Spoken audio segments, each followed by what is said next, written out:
So there's you know, all these campaigns going on for primary and fall. They make a decision. There's two, but there's a third one. It's really out. Oh, yeah. So that's right. Yeah, Mike's studied for the M3. AJ Clark. Sharon House. Here.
They say transparency on the page.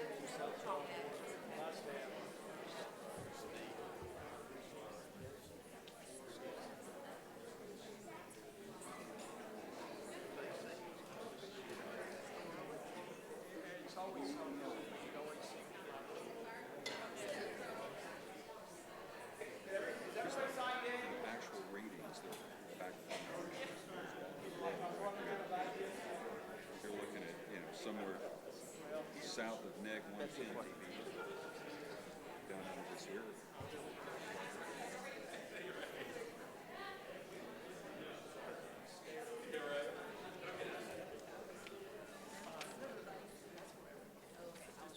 Two cycles here. There's one for the project and one without the against the project. Make sure your name goes on the appropriate one.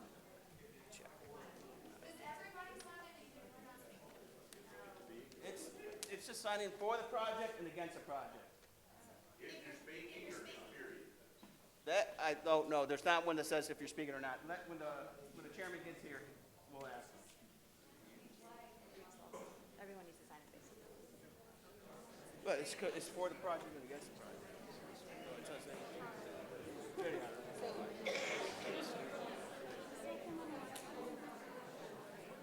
Hey, how's it going? Yeah, you too.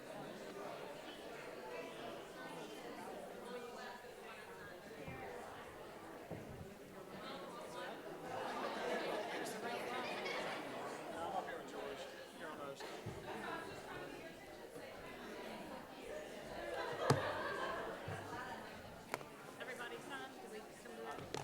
That's just, there's two seats up here. One for the project. One.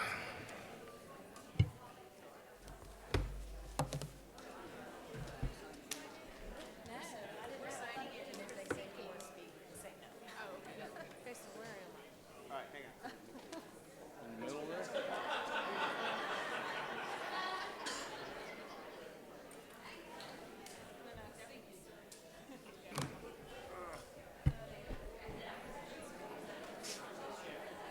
EMA, there's this form you have to sign on. I think you just sign in here.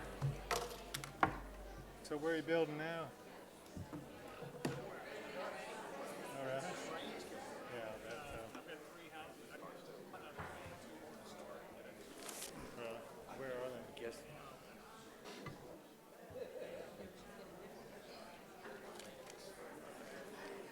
Oh yeah, yeah, yeah.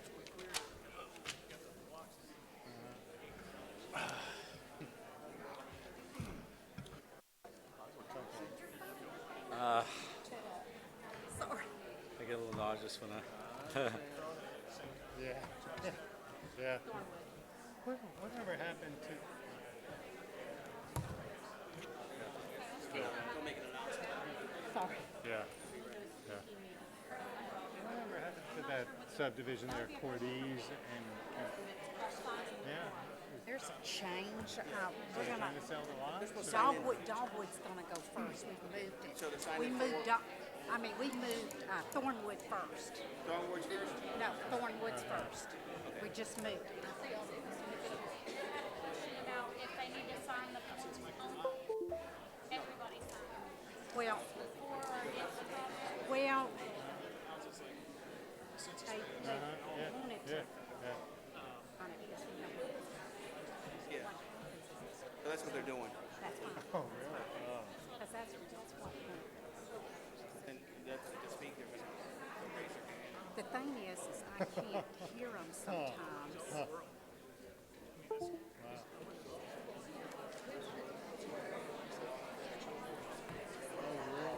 Huh. I guess so. That's right. I'm waiting for him to fold him, so I'm going to buy it.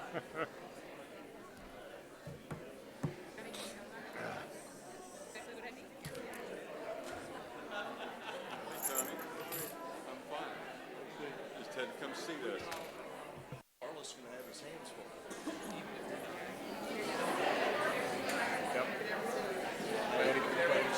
But I have control. I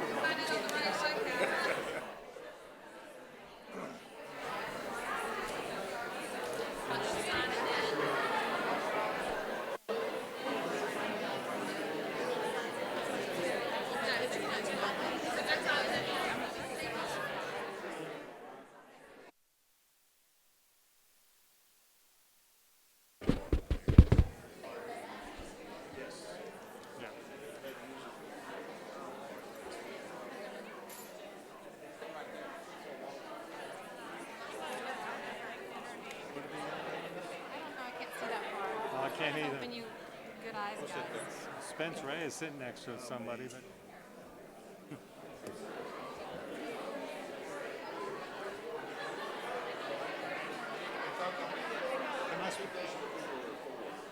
it must be pro. I That's guess. his assumption too.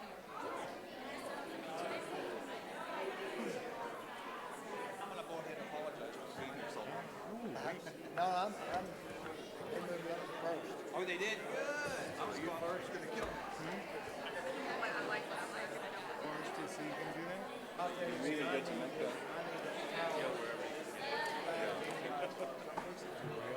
Just as I asked that, I realized that might have been stupid.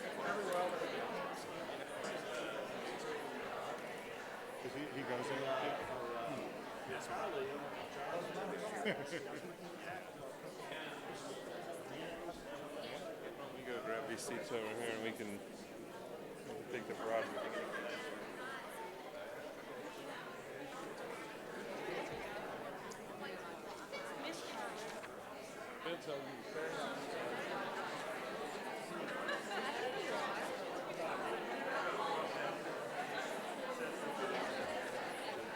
take one for the big man. Hey, how's it going? Wow. How you doing? Blind dog. Spit.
Guessing.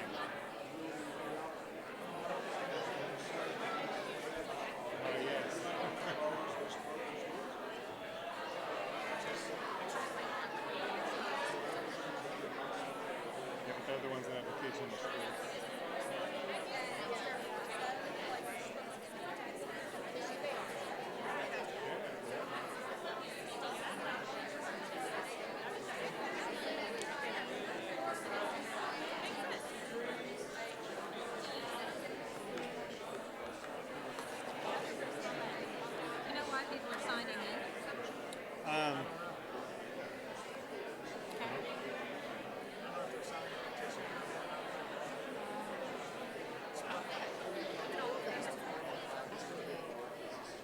'Cause I hope they don't all plan to speak.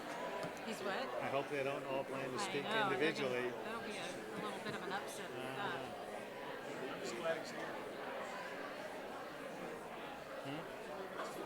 What? Yeah, I am. You can do it.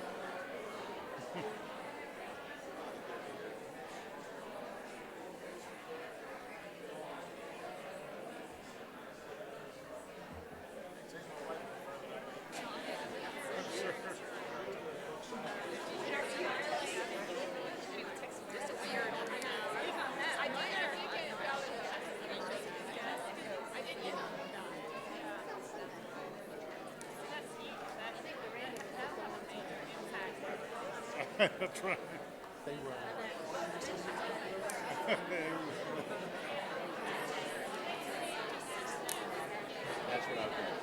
Thank you.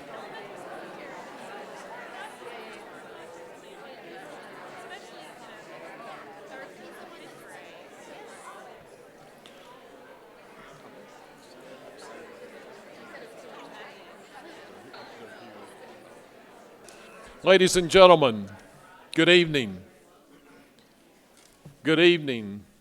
I hope you didn't get too wet coming in tonight. I appreciate you coming out in this bad weather to voice your opinions on several issues that we have before the Planning Commission tonight. This is the February meeting of the Germantown Planning Commission, and it looks like we have a full house tonight. We will ask everybody to take their seats at this point. Even those of you who are in line, we are going to pass around a sign-in sheet so that we'll have everyone's name. So if you will, just go ahead and take a seat. We need to make sure that since we do have a couple of members of the fire department here, that we are not exceeding our capacity. And if we do have more people here than we have seats, then we will open the doors and allow them to stand outside. Again, I want to remind everybody, this is a public hearing, and that we're going to ask everyone to have the Germantown decorum that we love and expect from everyone, okay? Whether it's for or against the item being discussed, I would ask that you not either applaud, boo, hiss, or anything else that would indicate your feelings towards that matter, okay? This is the proper thing to do. I think you would agree, you would expect this kind of decorum from all the Germantown residents. So with that said, if you will, if you have cell phones, I would ask that you turn them off, just so we don't interrupt the meeting as we go forward.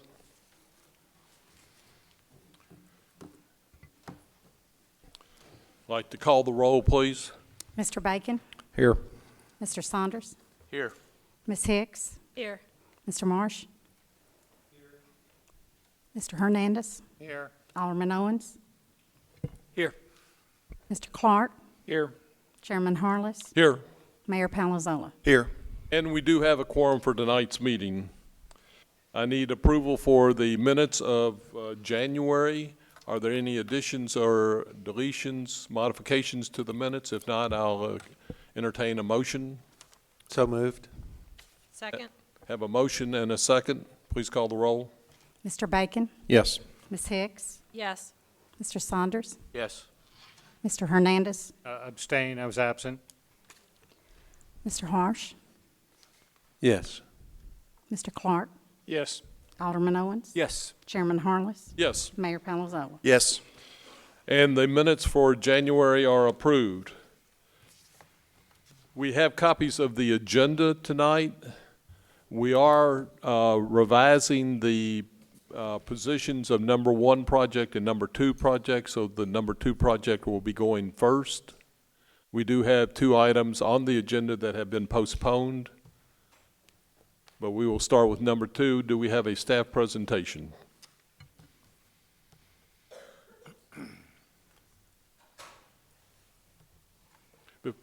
Before you start, let me just make another announcement, because I know we're going to have some people who want to speak tonight, both for and against. And I'm going to remind you of the rules of the Planning Commission.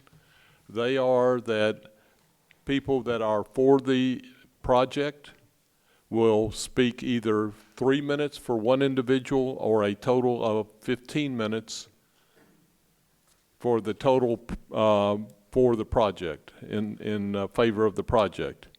When it comes to the opposition, a speaker will have 3 minutes or a total of 15 minutes for the total group to speak in opposition. So if you have someone in your group who you feel is a good speaker, or you would like to have them present your message, I would ask you to, at some point early on, get with them and get that worked out so that we will have a list of who's going to speak, and we'll know who that is. Mr. Ross.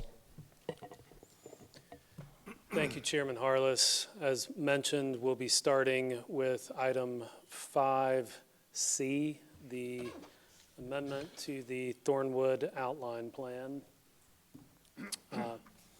This is for the addition of a hotel use. As we have discussed over the years, the Thornwood project is in the T5 and T4 smart code zoning districts.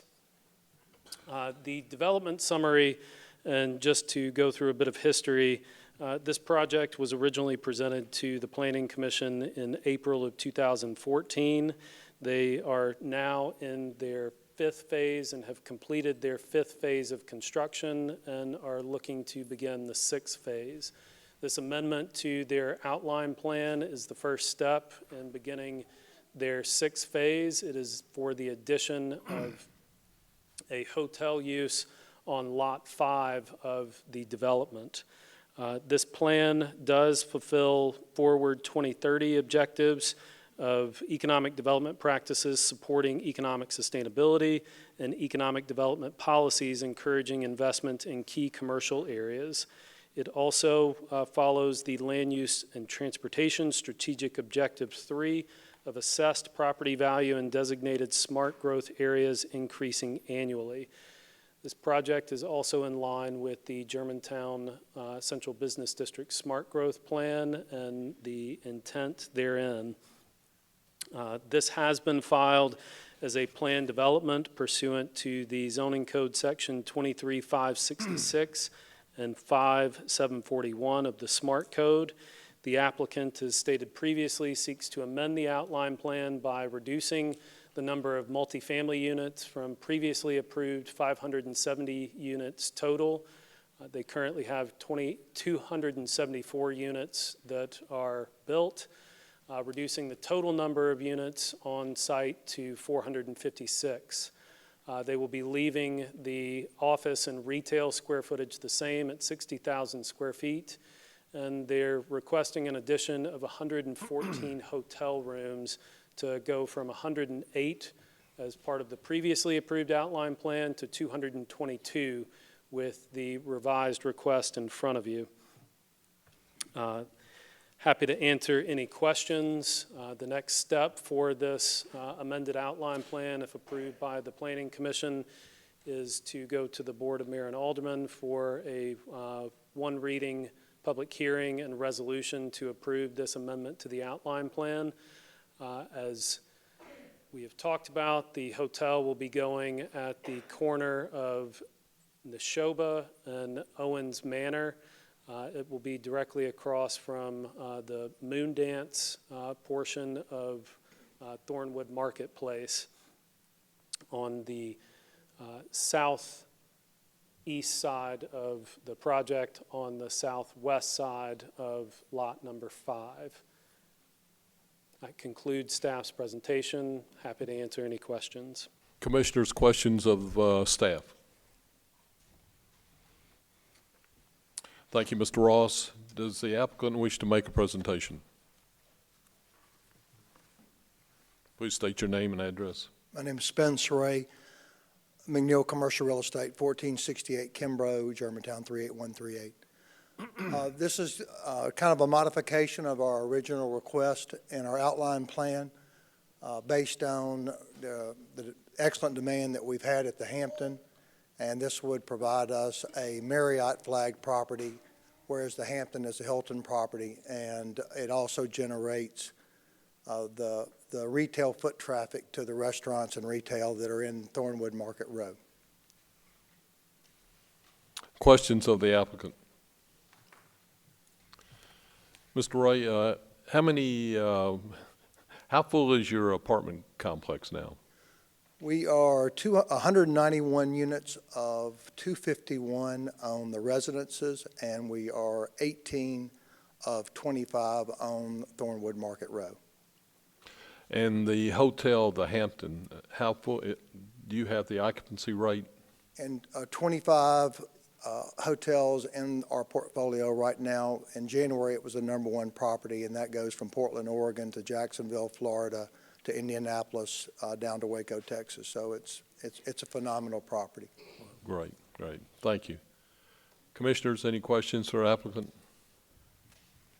Thank you, Mr. Ray. We now turn to anyone in the audience who would like to speak in favor of this project. If you will please come forward. Anyone wishing to speak in favor of this project? Seeing none, I now ask for opposition. Is there anyone in opposition of this project? Please come forward. Seeing none, open discussion is closed. Commissioners, do we have a motion? Mr. Chairman, the Smart Code Review Committee met on January 15th, 2020, and recommended that the application be placed on the next Planning Commission agenda for action, subject to the committee discussion, comments in the staff report, and the plans and documents filed with the application. The proposed motion this evening is approval of an amended outline plan for the Thornwood mixed-use PD, subject to the outline plan conditions, general requirements, and TAC comments listed above in the plans and documents submitted with the application. We have a motion. Do we have a second? Second. We have a motion and a second. Discussion, commissioners.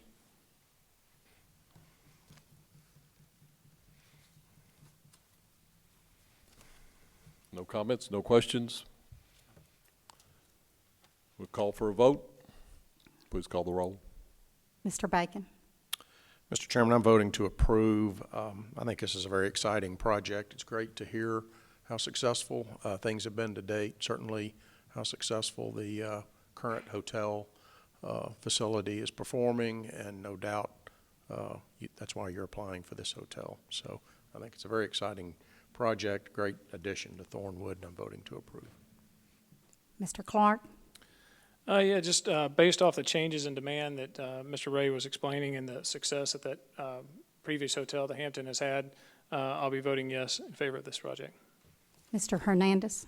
Also voting in favor of the project. Clearly, it's a substitution of 114 formerly multifamily into hotel. Obviously, the success of the entire project speaks for itself, and so I think there's an excellent addition to what the original proposal was. Ms. Hicks? For all the reasons mentioned by my fellow commissioners, yes. Mr. Marsh? Likewise, I'm voting yes. I think also it's one of a few opportunities we're going to have for additional hospitality space in the Central Business District, which is something that is needed and a good contribution. So, again, I'm voting yes. Alderman Owens? Yeah, I vote yes for the reasons stated previously by my fellow commissioners. Mr. Saunders? Voting yes, based on the comments by my fellow commissioners. Chairman Harless?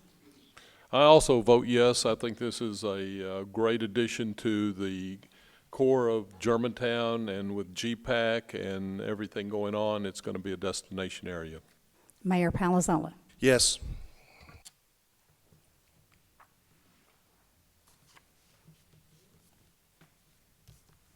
And with that, Mr. Ray, your project is approved. You now go, I believe, before the BMA.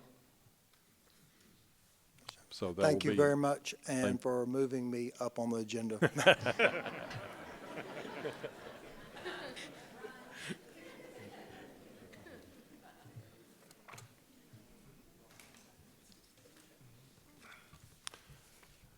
And we go to project number 2. Do we have staff presentation? Mr. Chairman, I've got a prepared statement, if I may. Certainly. Yes, some of you are aware that my daughter attends Dogwood Elementary. She's in the 5th grade there. And in recent weeks, she's been approached by students at the school about this application. Some of those students had knowledge of my involvement in the decision-making process, and I have some concerns over this. I did vote for this application in its previous location.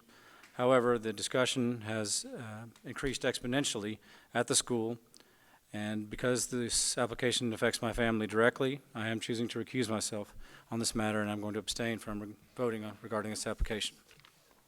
Thank you, Mr. Alderman Owens. Mr. Chairman, I'm going to recuse as well. Commissioner Morris, thank you. Mr. Chairman? Yes. I'm going to recuse myself. Commissioner Hicks, we have 3 recusals. If you will leave the dais, please.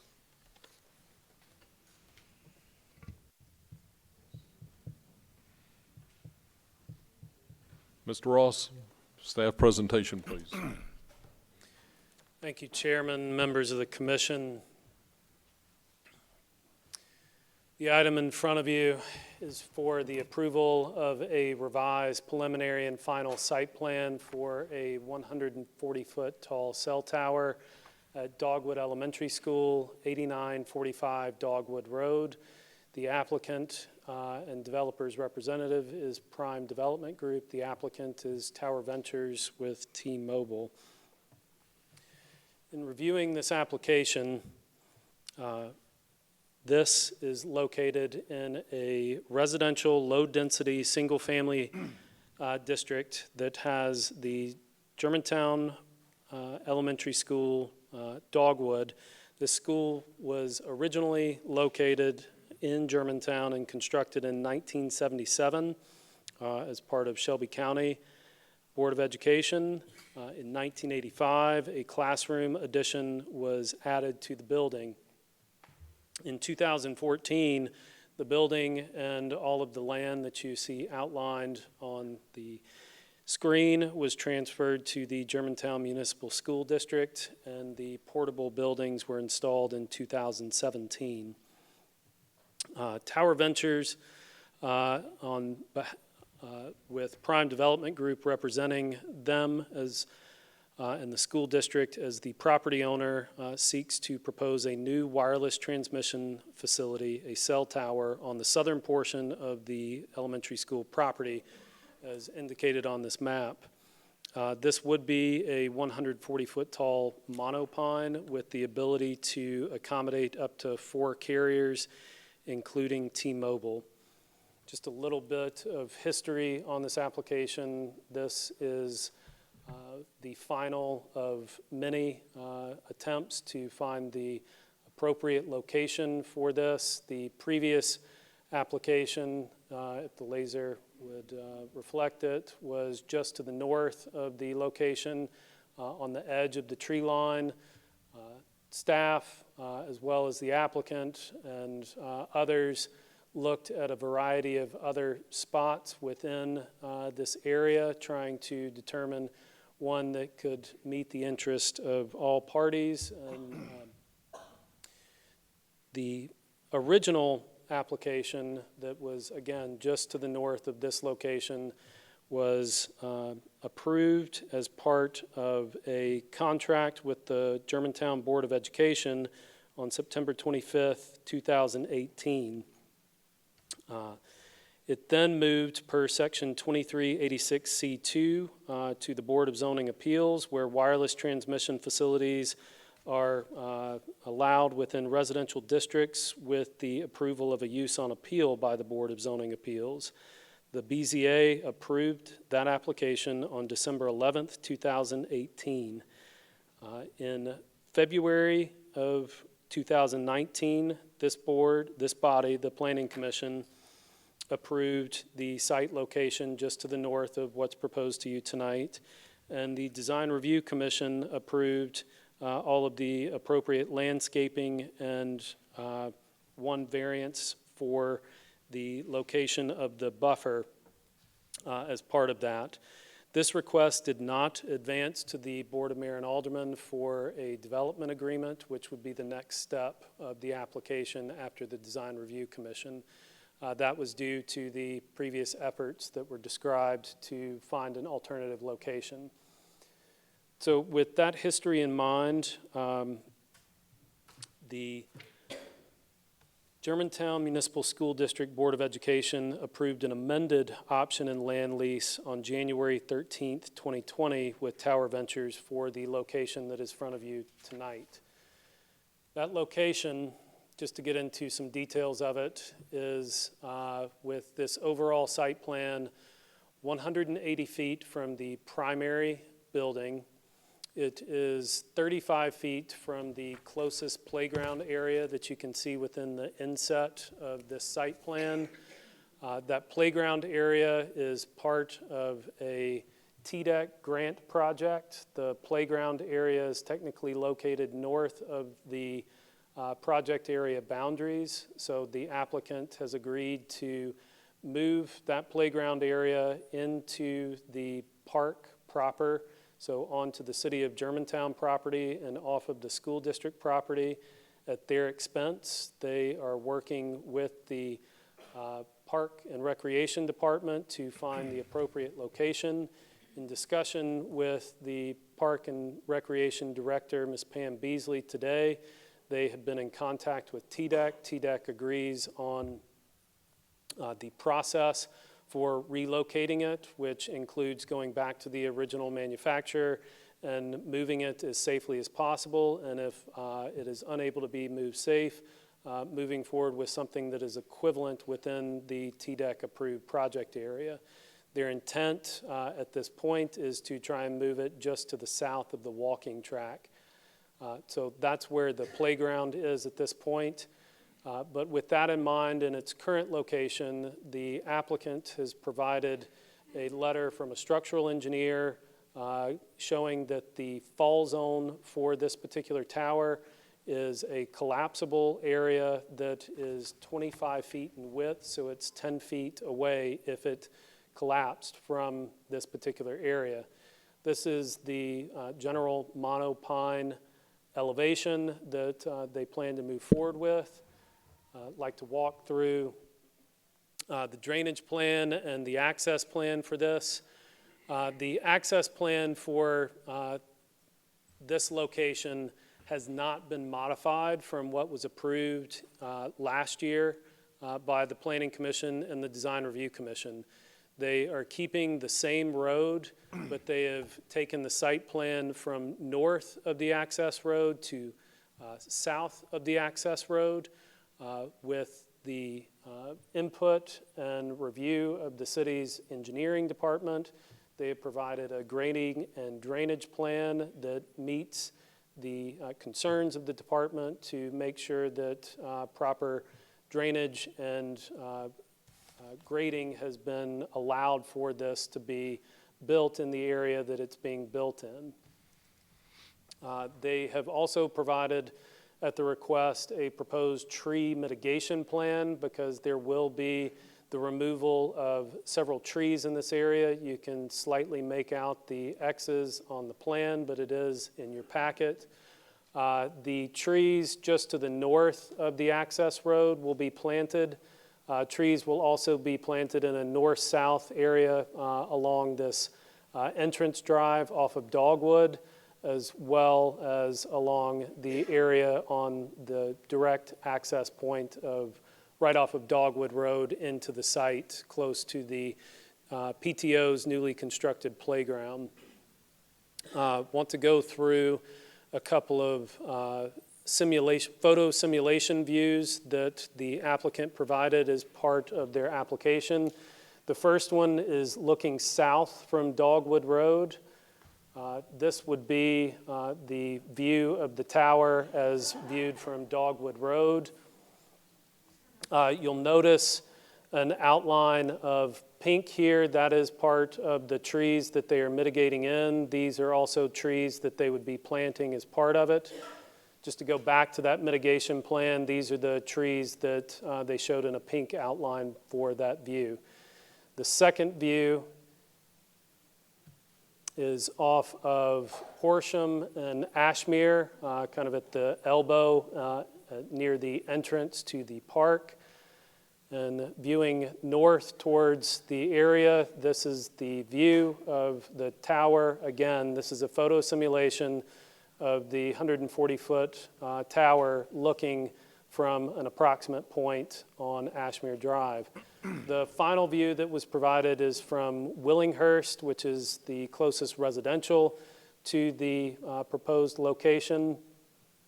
And this is looking east and slightly south, and this would be the view if you were standing in Willinghurst Drive. Also, as part of their application, they provided tower locations that T-Mobile has for other antennas that they have in the city, existing coverage for T-Mobile. You can see that they have antennas at Cameron Brown, at OLPH, at Fire Station, Johnson Road Park, and within one of the MLGW transmission towers near Houston High School.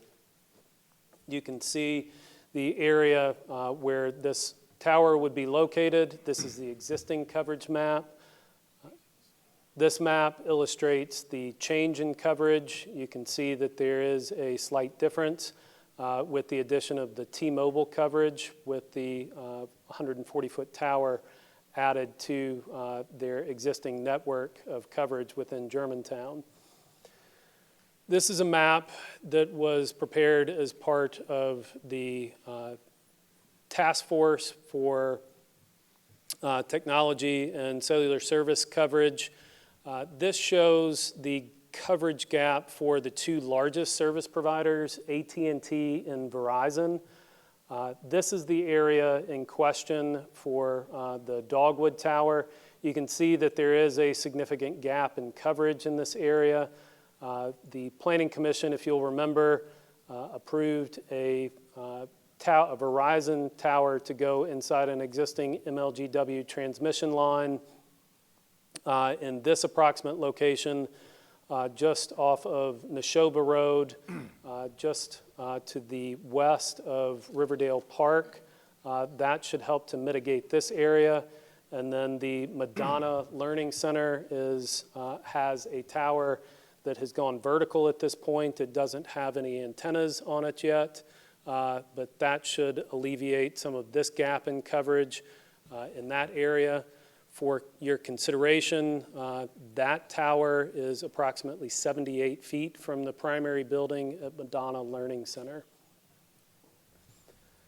Just to walk through some of the other cellular locations, this is a draft map of tower locations within the city of Germantown. You can see that the city has towers within it that provide the amount of coverage that you see based on this coverage gap map, as well as the T-Mobile maps that were provided.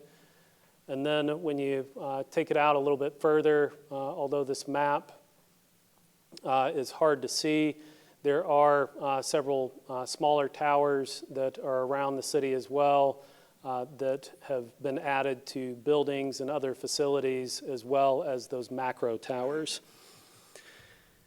Now, to touch on the specific sections of the zoning ordinance and this application's merit as it relates to the plans in the zoning ordinance.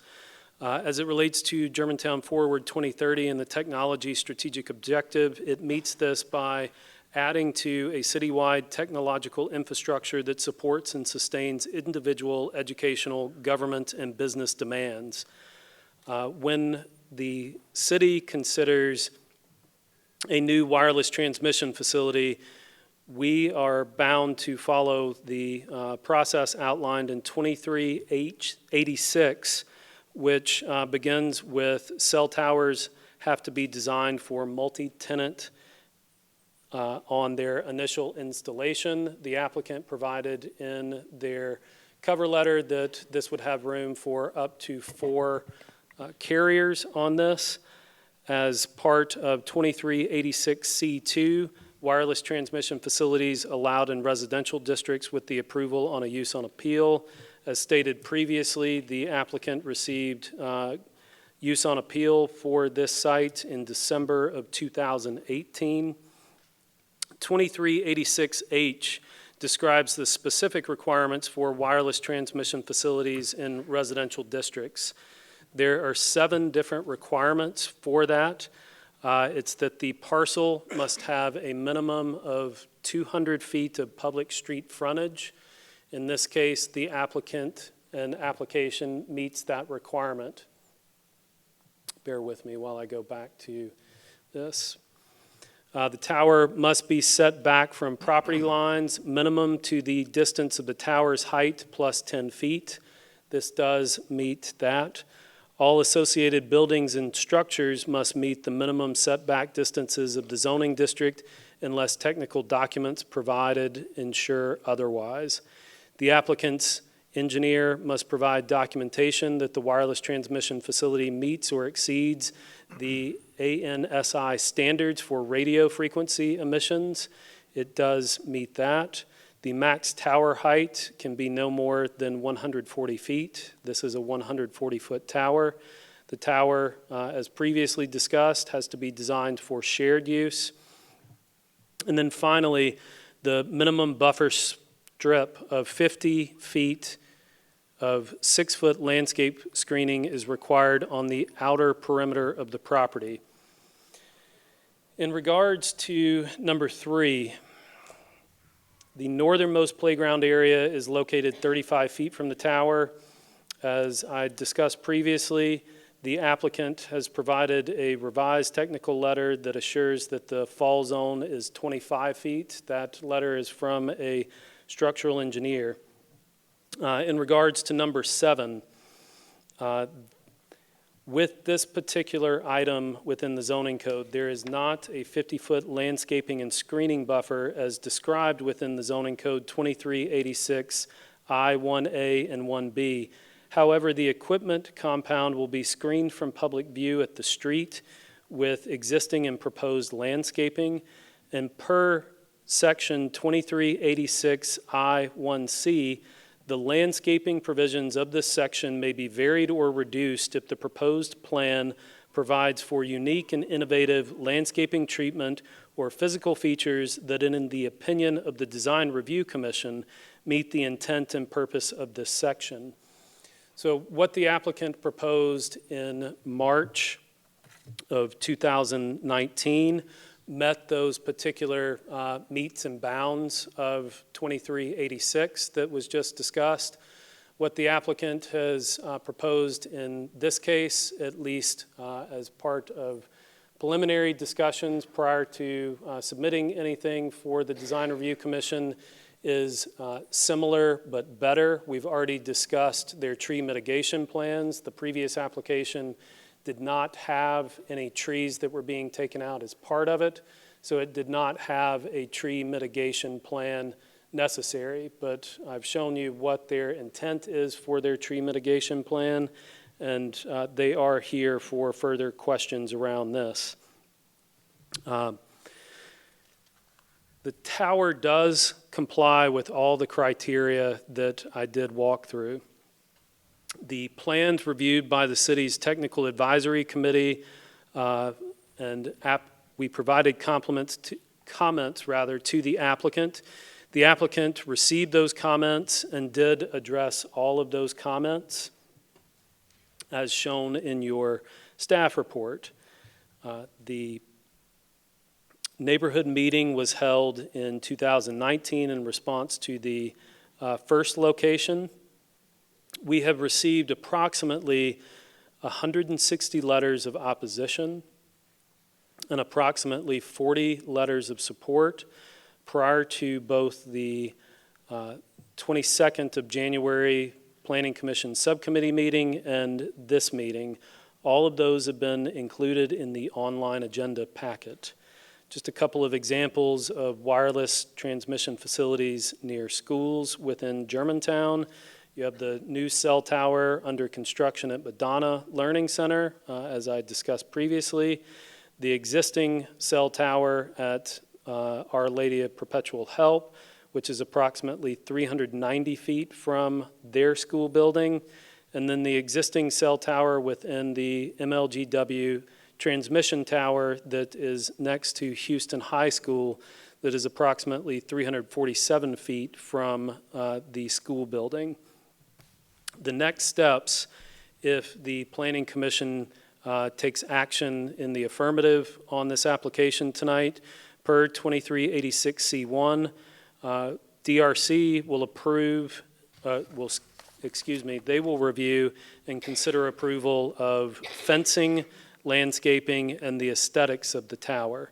And following that, if DRC does consider that in the affirmative, the next step will be to the Board of Mayor and Aldermen to approve the development construction contract and the final site plan.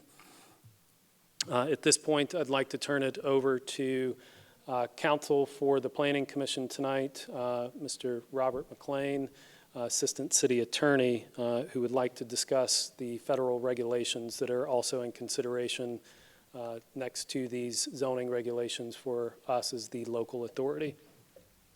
Thank you, Mr. Ross. We're governed not only by our local regulations, but we're governed by 47 U.S.C. Section 332. We've discussed previously in the previous application the application of a particular part of that statute. That would be 7B little 3 little 4.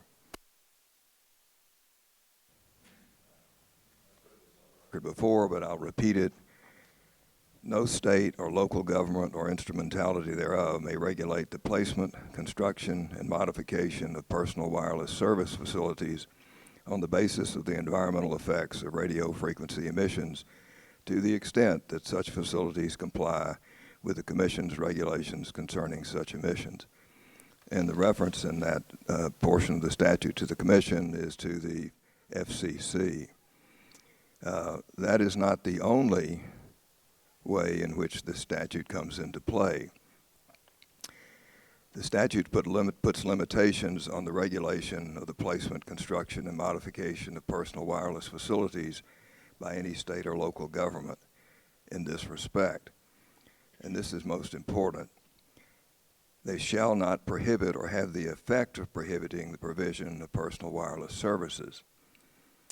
And to deal with that particular issue, you look at, this is section 7B little 3I, which states, any decision by a state or local government or instrumentality thereof to deny a request to place, construct, or modify personal shall be in writing and supported by substantial evidence contained in a written record. The city of Germantown has been a participant in a lawsuit in which this particular part of the statute was litigated. For those in the audience who are interested, and for those on the Commission who need to know, there was an order which was issued in June 2015 by the Honorable John McCullough, United States District Judge for the Western District of Tennessee. Yes, okay.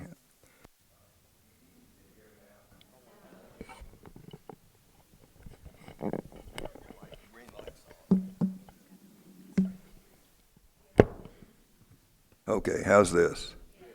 Okay. So the Honorable John McCullough issued an opinion in June 2015 in the matter of Cellular South Real Estate, Inc., DBA Cellular South versus City of Germantown. In that case, the Board of Zoning Appeals had turned down the request of Cellular South for a cell tower. The court found that Cellular South had met all the requirements that the ordinance provided, but that it had not approved it based on what it considered to be issues raised by members of the audience at the time of the hearing. The judge found that those issues and the so-called proof adduced did not constitute substantial evidence as required by the federal statute. So Germantown lost that case, and it was remanded back to Germantown to remove the problems that the judge had found. So this commission and the city is bound by that decision and must abide by that decision, and it is precedent for this particular case.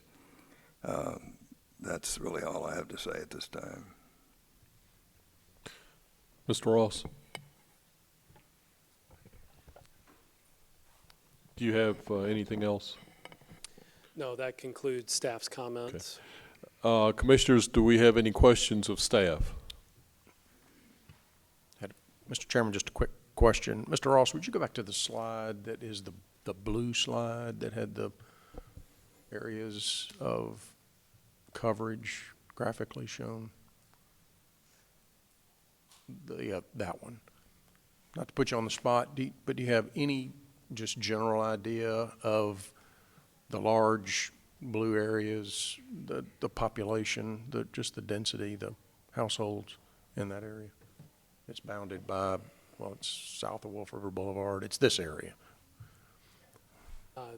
No, sir, I don't have any idea, but what I can tell you is just simple math of the 20 square miles of the city and the 40,123 people. We're looking at about 2,100 people per square mile and about 15,000 households within the city of Germantown. This is a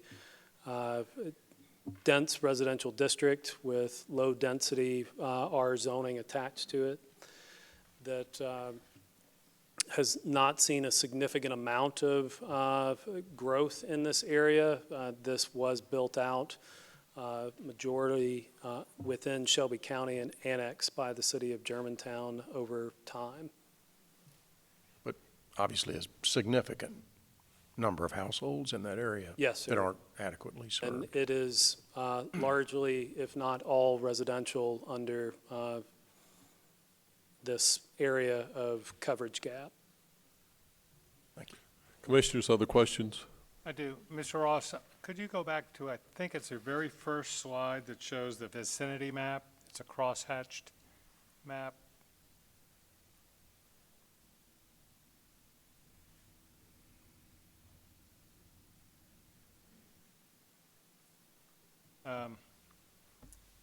That's the zoning map. My question, though, relates to the difference. Well, this map will do fine. Could you, the area that is outlined in blue is the Germantown Municipal School District property, correct? Where the cell tower, proposed cell tower is to be located? Correct. What is the property immediately to the south of that rectangular area? This rectangular area is city-owned property and makes up the rest of Dogwood Park. Okay. Thank you.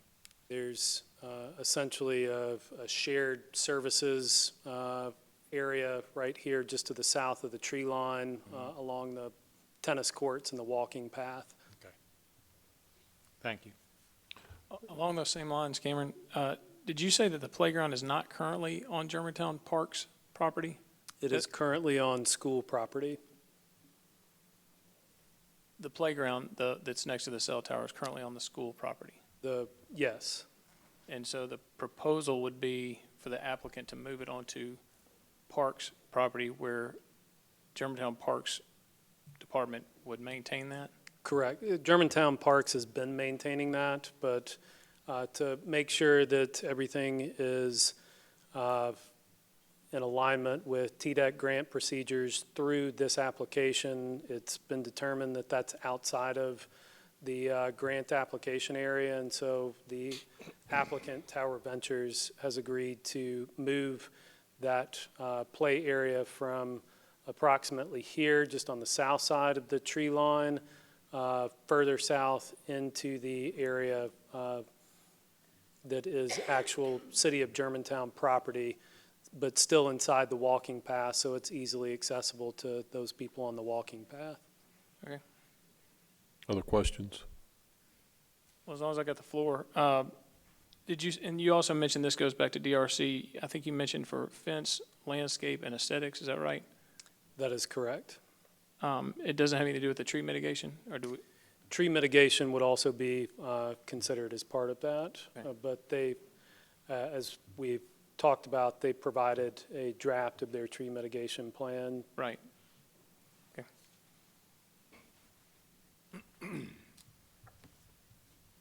Commissioner Clark? I'm going through my notes. Move along.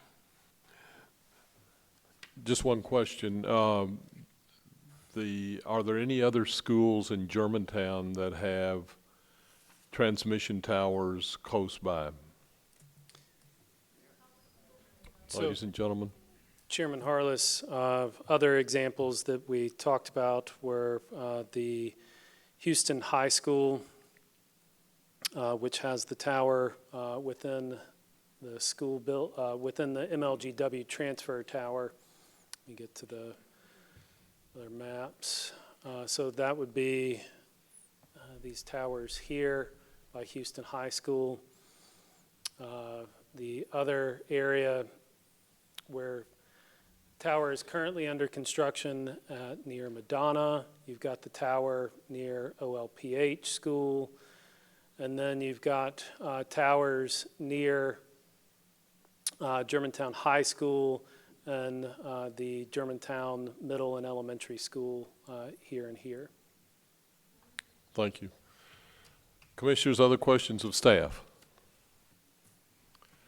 Thank you, Mr. Ross. I got one more. Oh, sorry. Commissioner. The tree plan shows, I think, like 5 trees being removed. Is that right? Or is there, I mean, it shows 5 X's, but I believe there's more than that being removed. Is that right? Or is that- Five are being removed, but they are replacing by the number of inches being removed. They're fairly large trees. Let me see if we can see the.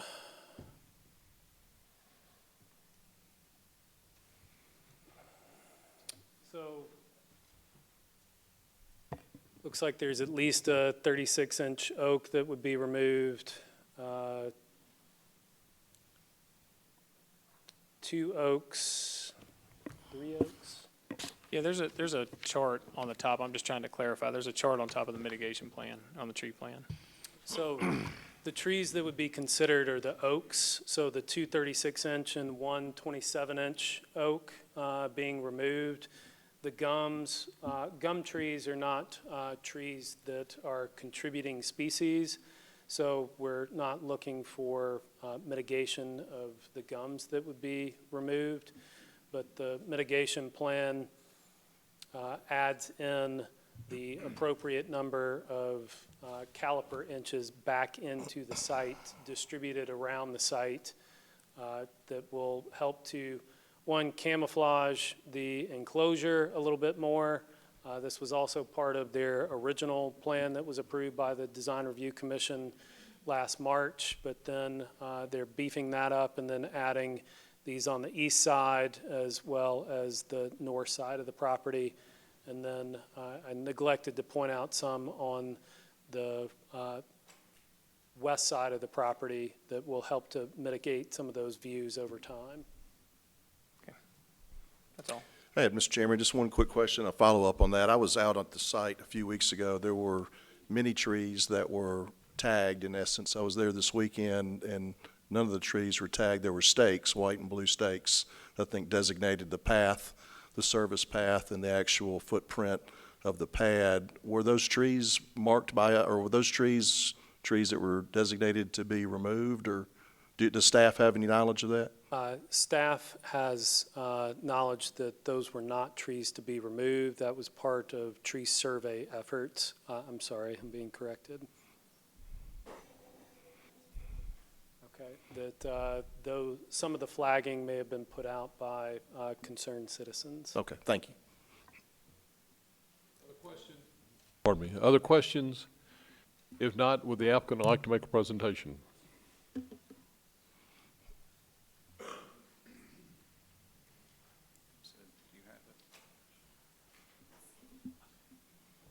If you'll state your name and address for the record.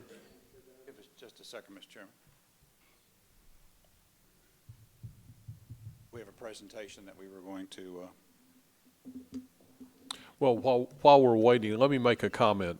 I'd like to thank everyone, both pro and con, for the letters, the emails. This is a great way to communicate to the boards and commissions of Germantown so that we get to hear your thoughts, your input. This is a good way to communicate. It's very difficult for us to talk one-on-one with you, but this is excellent. So I would applaud you and encourage you to continue to do this. It's excellent. I think we're ready, Mr. Chairman. Thank you, gentlemen. My name is Mike Fay, Prime Development Group, 7520 Capitol Drive, Germantown, Tennessee. Gentlemen, tonight the case before you is a very simple case. The matter that you approved last year, the only change that has happened in that plan, so far as the Planning Commission is concerned, is that the access road stays where it was. The tower was shifted from the north side of that access drive to the south side of that access drive.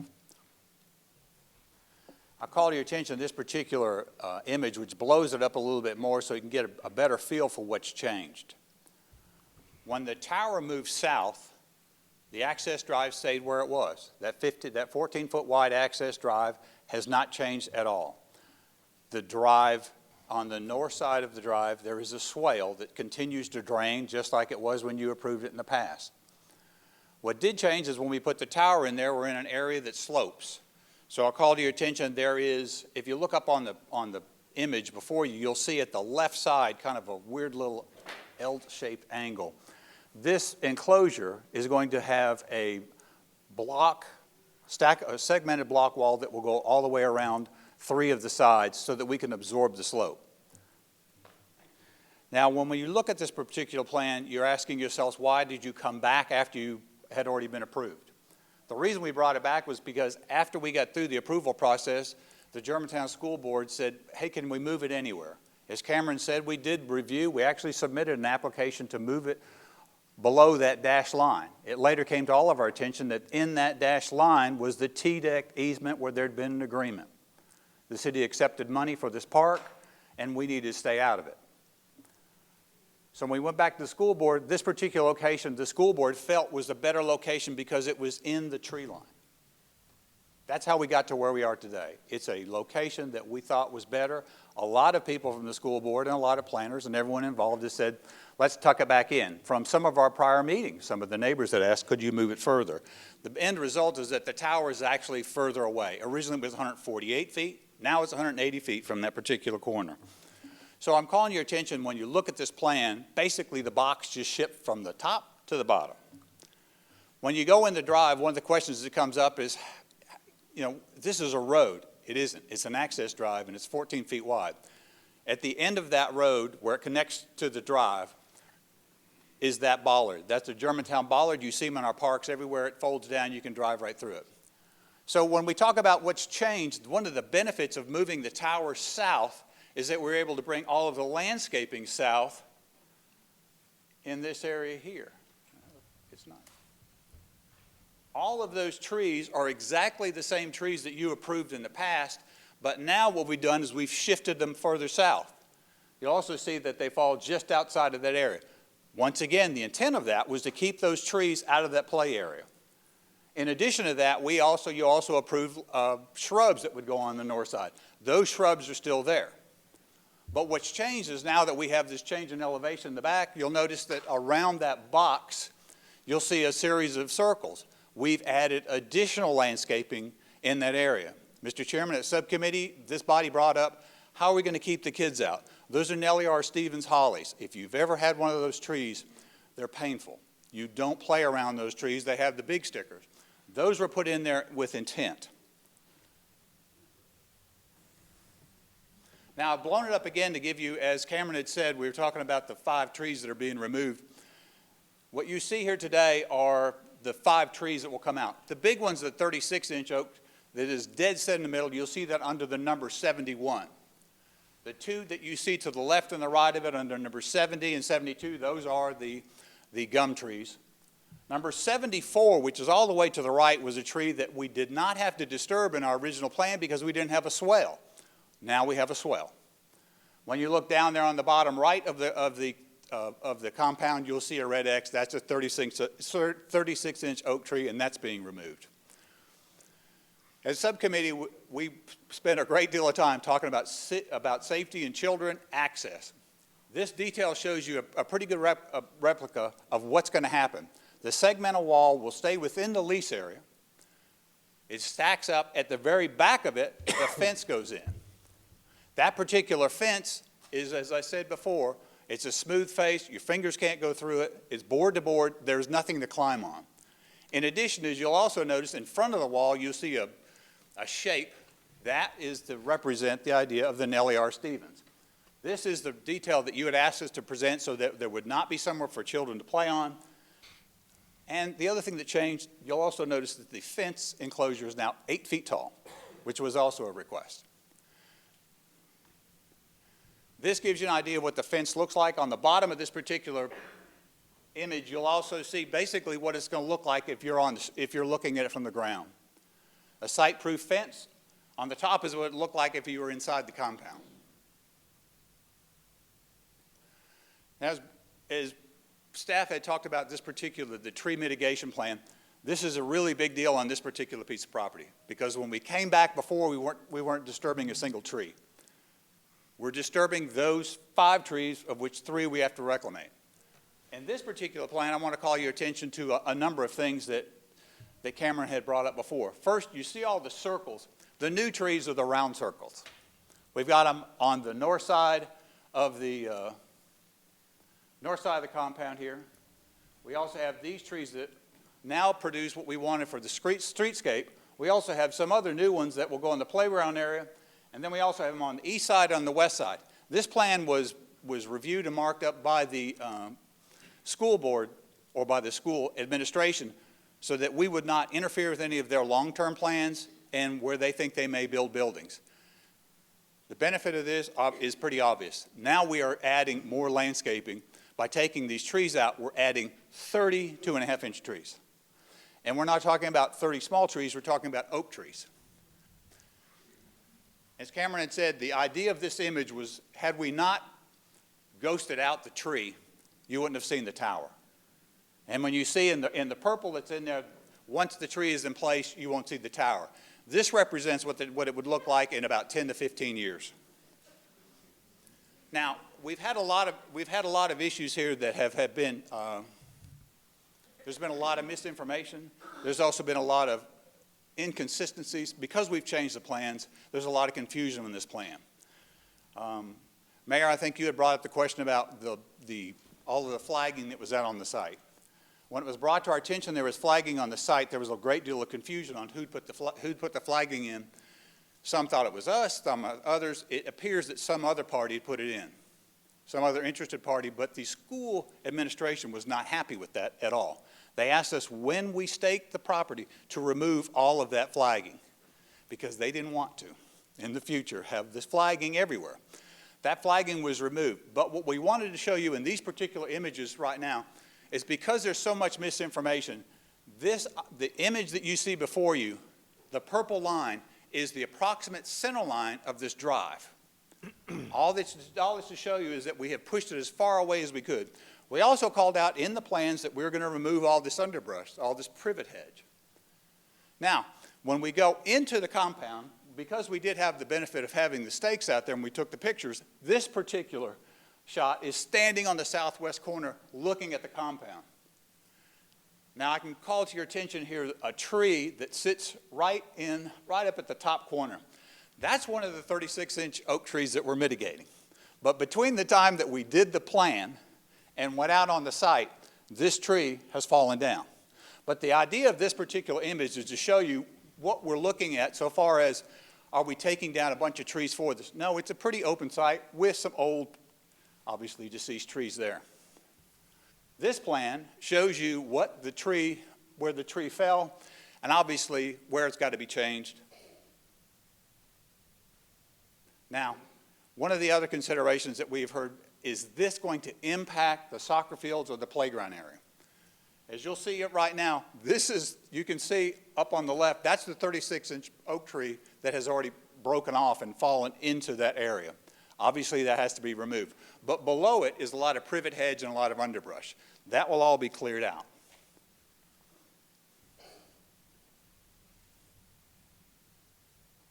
This is another view if you were standing right around where the entrance is, looking to the west. Unfortunately, in this particular area, it appears that there have been 2 trees that have had serious damage, and then there's a limb that's in front.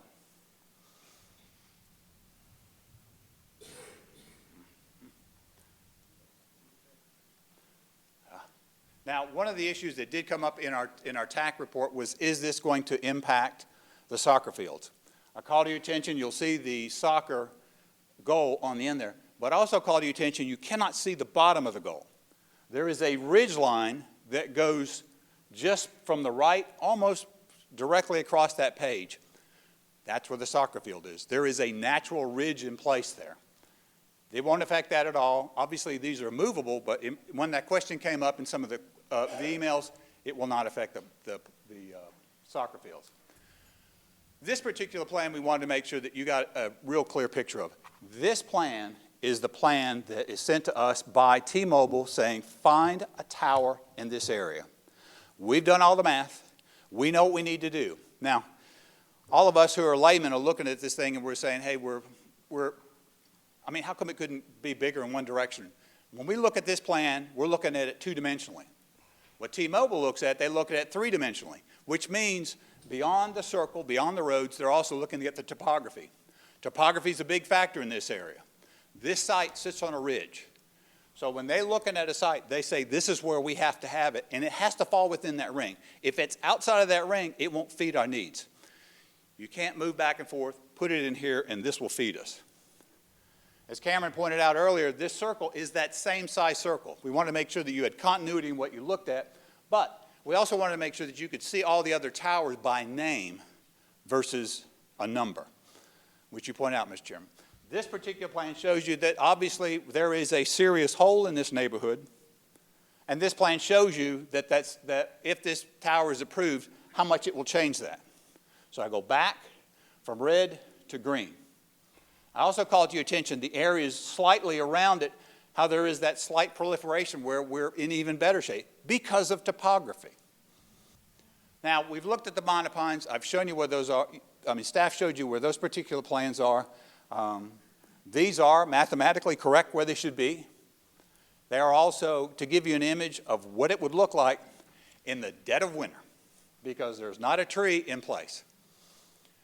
This particular one as well, because when you are standing over on Ashmere, there is a ridge, then there is another ridge, and the site actually is much, much lower. So I'm sure that will be questioned, but we did verify that. The grades, obviously, staff has already looked at. So we go back to this particular plan. Gentlemen, obviously, there's been a lot of discussion about this particular plan. My intent with this presentation was to show you that, and as did Mr. Ross, that we have met all of the regulations. We meet the regulations for the tower. We also met the regulation on making sure that we came back and crossed our T's and dotted our I's with you. We want to make sure that what was approved, this body approved. That the plan that's changed before you today matches what ultimately could be built on this site if it's approved. But we wanted to make sure that it was clear that that was the intent of this. So far as matters of safety, I'm sure there are plenty in the audience tonight that will be glad to share you their particular concerns. We all know that in all of us who live near or around this area, that our service is woeful. We've heard many of tale from people that we all know who've caught us all in passing telling us about a friend who had to go out to the street. I personally have one room in my house or outside of my garage that I can use my phone, much to my wife's dismay. But in this particular case, we ask you to keep 2 things in mind. Safety is a factor.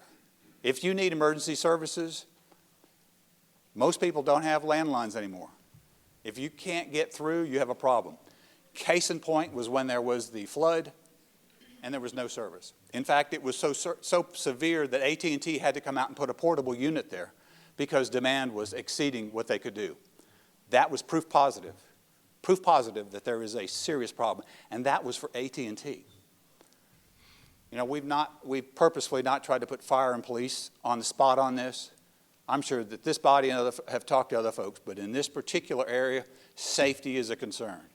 The amount for our fire department to be able to come to someone when they're in an emergency, or in the event you have someone who has some type of medical device that has to connect to their cell service and they can't get a connection.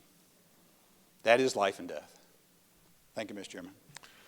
Mr. Fay, thank you. Commissioners, do we have questions of the applicant? Mr. Chairman? Mr. Mayor. I have a few questions, and I ask for your indulgence and the commission as well. I've got a pretty long list. Mr. Fay, if you can make sure your team's available, and some of these may go to staff as well. I echo your comments earlier, Mr. Chairman. I do appreciate everyone who's in attendance this evening. I do appreciate all the emails, some of the phone calls. I've met with some of you on site or at my office here in the last couple weeks, or as recently as this weekend. I spent some time, I guess, at 8 or so different sites over the last couple weeks, and have walked this property as well. Staff and the applicant have answered some of these questions, so I'm going to try to leave out the ones you've already answered. In some of my visits around the city at the different sites, this particular pad is 90 by 30. They seem to vary across the different sites that I've visited. That 270 square feet, is that the normal size for this iteration of cell tower? Could it have been smaller, larger, or is this just the perfect amount of space? Well, Mr. Chairman, it's 2,700. But Oh, in this particular case, 2,700 feet is the smallest space so that the tower company can provide enough locations or enough space for each carrier. There is no really a magic size. Typically, a square would be perfect because you could put all of your carriers around it, but in this particular case, due to this particular piece of property, it was believed that the 30 by 90 was the best suited for this particular location.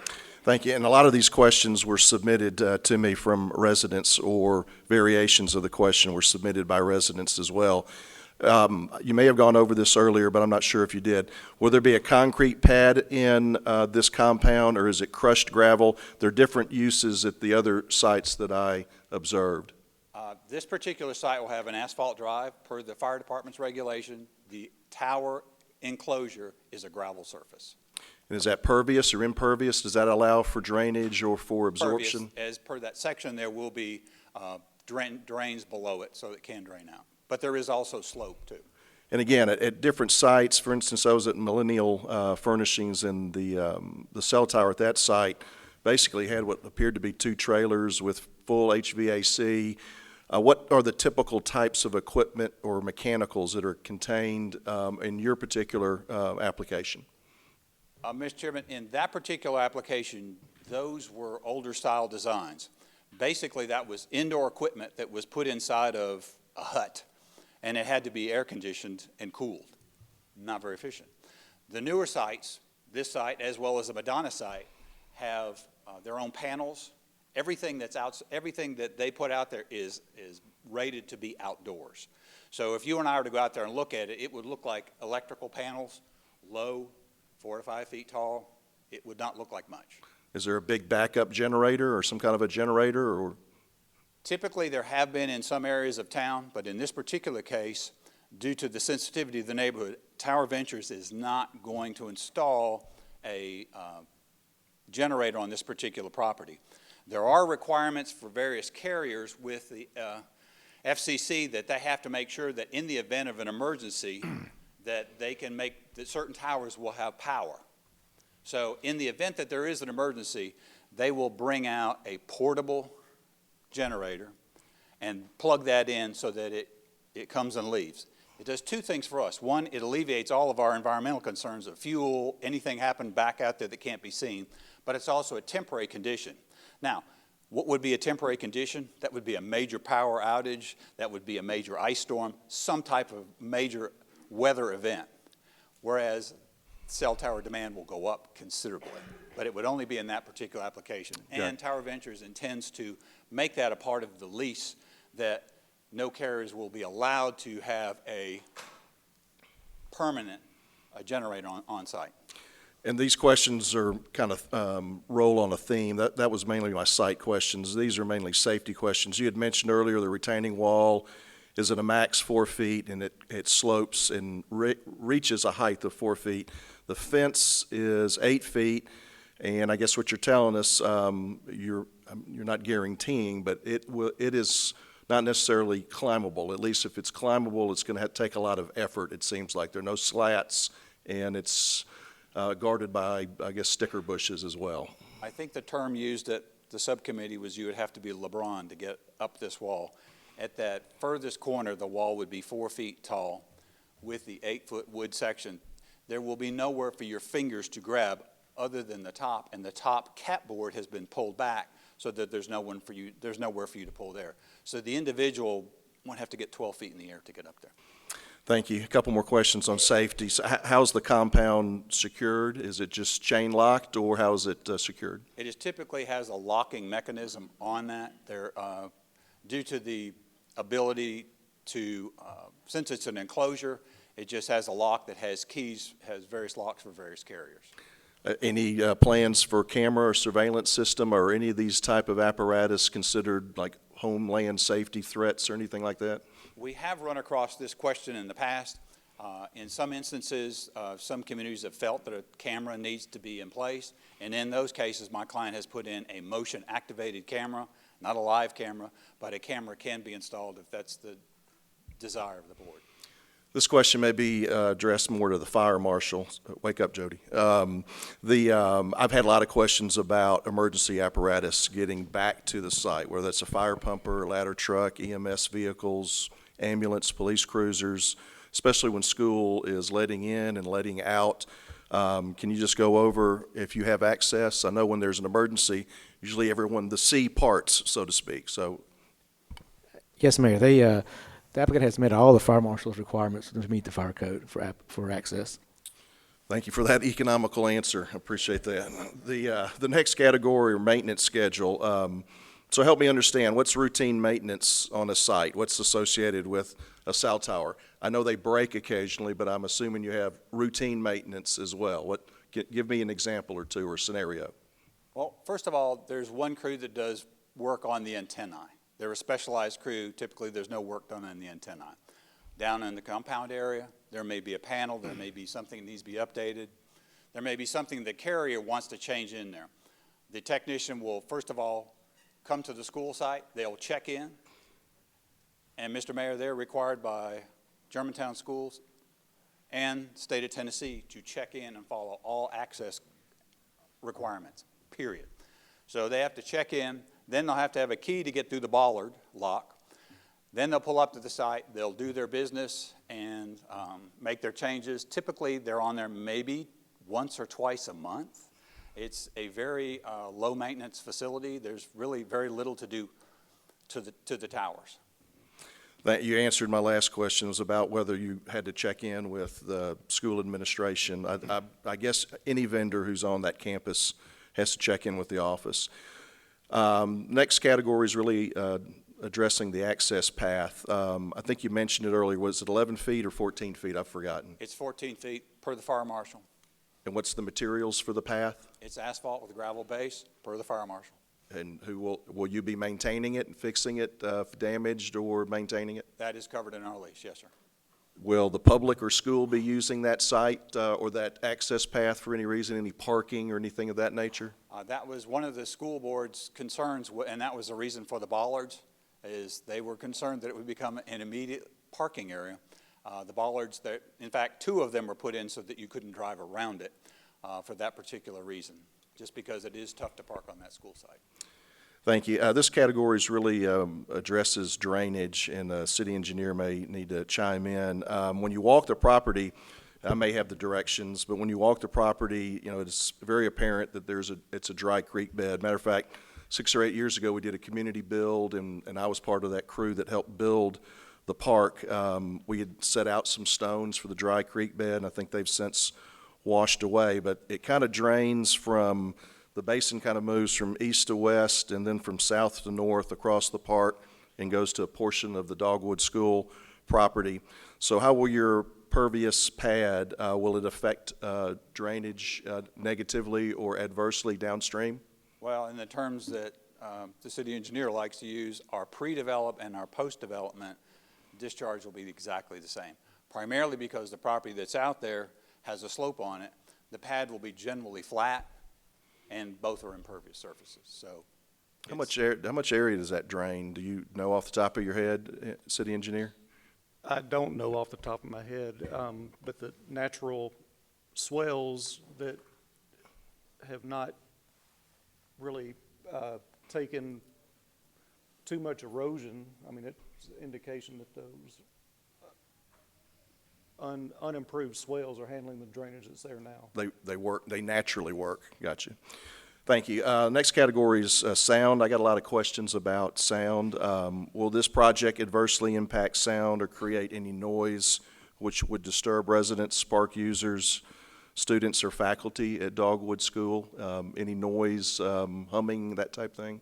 well, Mr. Chairman, like any electrical device, there is going to be a bit of humming that will happen. But it's our belief with the 8-foot wooden wall that we're building, the fence that goes around this, plus the landscaping, plus we're 180 feet from the school, I don't think there'll be any noticeable noise. Does at any all. municipality require you to any kind of decibel levels or to prove sound or anything? Has that been something that's been required? I'm not aware of it, Mr. Chairman, but I can assure you that the decibel level is so low, it may not register on a meter. I went to 8 compounds. I probably spent 15 minutes at each one. But then again, I didn't know whether they were on or off, so to speak. So, but there was no noise during my visits. The couple more categories, and thank you, Commission, for bearing with me. This one's mainly on landscaping. I think your landscape architect is here as well. And thank goodness, within last year, the city adopted a pretty robust tree mitigation plan. So I'm not going to give you credit for planting all those trees all along the property.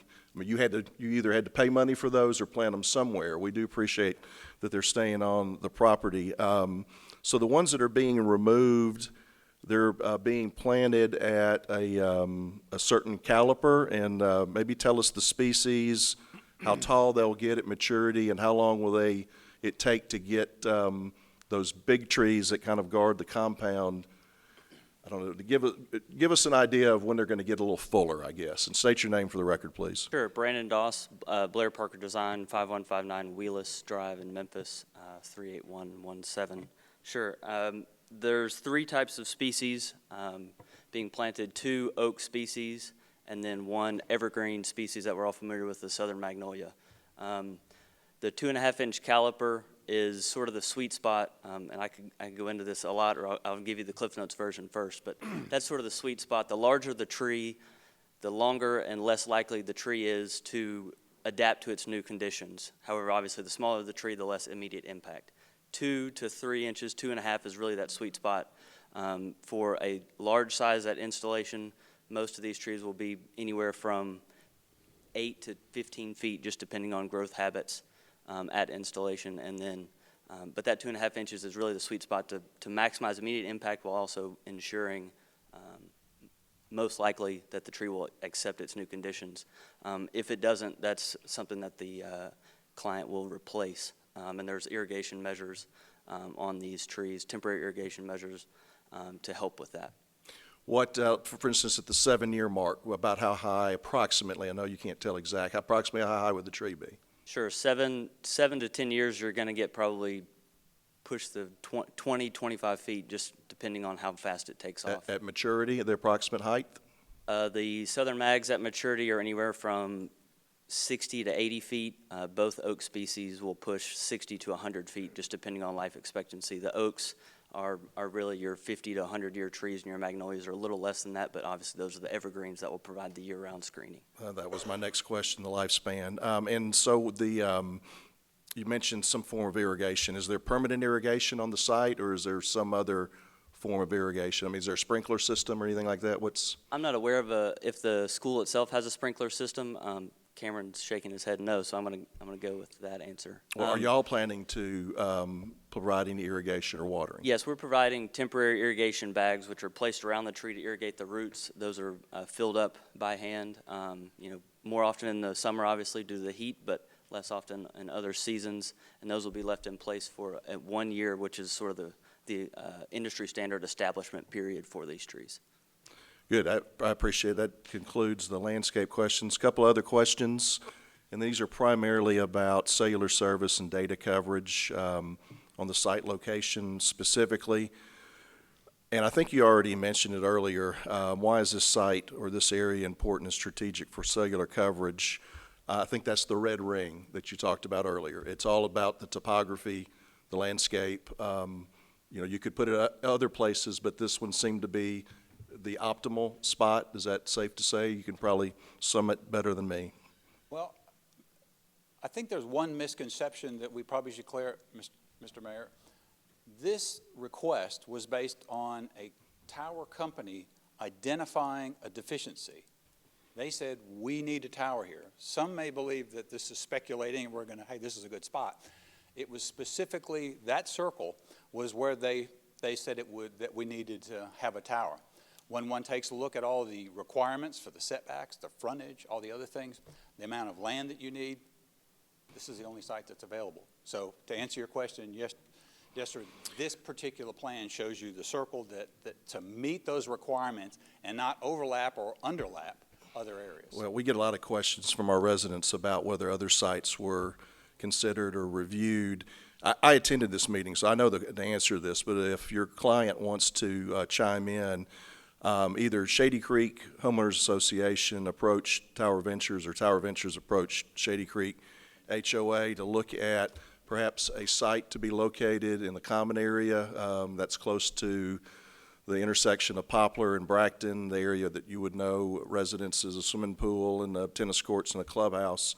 Was that reviewed at one point in time? And state your name for the record, My name please. is Steve Chandler. I live at 1799 Groveway Drive here in Germantown, 38139. Yes, Mr. Mayor, we have checked. Inside this circle here, which was really given to us by a cellular company, by T-Mobile, they said, we need a search ring, we need a site within this search ring. We obviously checked everything that was in the search ring. We checked the fire station. We got an answer of no. We tried to put it in the park. We got an answer of no. Some people in the past have tried to put it in the HOA across the street from Dogwood. They said no. We talked to some board members after that. They said no. The only spot left was where we went. We do not, as a tower company, we do not say this is where a tower is needed. The cellular companies tell us where to put the tower. We don't pick this spot. They pick this spot. And when you brought up Sandy Creek, I went to Sandy Creek. I went to their homeowner association meeting. I talked to them about a tower. They were very polite. They took it, and then they came back and said, we don't want a tower. So yes, we've tried it. We've looked at other spots. Sometimes the landowner won't permit us to put a tower on it. We can't put one there. But in this particular instance, if you want this area covered, this is where you have to do. This is where you have to put it to cover it. Well, and you might want to stay at the microphone for a moment. So I get a lot of questions about, sure. And staff reviewed it, and your contractor as well. There are locations all around there, and so why can't your potential clients, T-Mobiles of the world, the other carriers, why can't they co-locate or put things at OLPH or at Johnson Road Park? And I think I know the answer to some of this. Well, they're at those locations. Okay. They're at Johnson Road Park. They're at all full up, or some of them singular, or well, T-Mobile's going on this tower. They're at the other towers. They need to go here. I think other carriers will go on this tower too. It's just they have other things that they're doing right now. They want to see if the tower gets approved. Sure. Well, two more questions, and I'll yield the floor. So you mentioned that you have T-Mobile is a current client. I guess yes, that's correct. A lease opportunity with them. How many carriers are left in the country, or major carriers? Generally, there are 4 major carriers left. There's AT&T, Verizon, T-Mobile, and Sprint. As you know, T-Mobile and Sprint are trying to merge, and that will be resolved here pretty shortly. It's in a court case right now. There are some regional carriers, and there are some other folks that are non-cellular carriers that might want to go on this tower as well, that we have placed on our towers in other cities. How many carriers can go on this particular tower? Is it limited? We built it for 4 carriers. Okay. So are you talking to the other big legacies that are left? I hope you are. Daily. Okay. Well, it would behoove you to get them on there. Yes, sir. My last question, and this is point blank, is this going to improve coverage in this area? Absolutely. Okay, thank you. Mr. Chairman, thank you for indulging that amount of time for me. Good questions, Mr. Mayor. Thank you. Commissioners, other questions for the applicant? Mr. Chairman, just one quick question. I think the mayor has covered just about everything. Excellent questions. Help me understand briefly with the rollout of 5G, which are the smaller package units that we understand, because it's come before this commission last year, can be attached to light poles and utility structures. How is this impacted by 5G? I'm not an expert on 5G. I do know what's happening in the world, and I can explain what I've seen. But basically, the data requirements are so huge right now that you're going to have to start putting smaller cell sites, I call them small cells, closer to where you're going to be transmitting data. You still have to have the microcells. You can't go out and put up a lot of small cells, and that's going to solve your problem. You still have to have microcells. If you go in Memphis and you go down Poplar in a lot of places, or you come downtown in Main Street, they're already starting to put them on. They're little bitty antennas and small equipment, and they're going on light poles, or they're going on standalone poles. They may only be 20, 30 feet high, but they're putting them all over. If you go to New York, they're everywhere. They're all over New York, Chicago, LA. So we're seeing them. And what 5G is doing is 5G is using a different frequency. These frequencies tend to go a shorter distance than the 3G or the 4G, but they're very effective and very efficient at sending data fast. Autonomous cars, for example, or doing an operation remotely from one place. When you do something, it turns immediately. You know, you can stop a car in 4 feet instead of 25 feet, for example. So 5G is coming. It's not as fast in Memphis as it is in some of the large cities, but it is coming. So this tower is what you just termed a microcell. Yeah, macro cell. I'm sorry, macrocell. So the 5G antennas, this tower won't be outdated by the 5G technology. No, the 5G it will antennas probably will communicate turn on to as a this. 4G tower. What they do in the future, it could be 5G in the future. You know, you'd have to talk to the cellular carrier, you know, about that. But, you know, that's all dependent upon frequency and spectrum. And then after 5G, there's 6G and 7G. I mean, there's more stuff coming. But this tower won't be outdated by the 5G technology. Unless physics change, we're going to have towers for a long time. Commissioners, any questions? Mr. Chairman, if we could add one more closing statement. Well, I have one question for you. Sure, before. And this is a quick one, and of course at the subcommittee you heard me voice about safety in the children.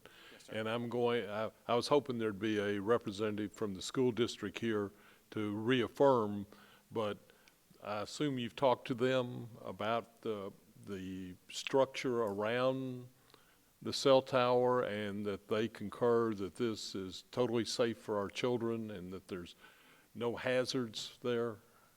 Well, Mr. Chairman, I don't think that I could ever get them to say that specifically, that there are no hazards.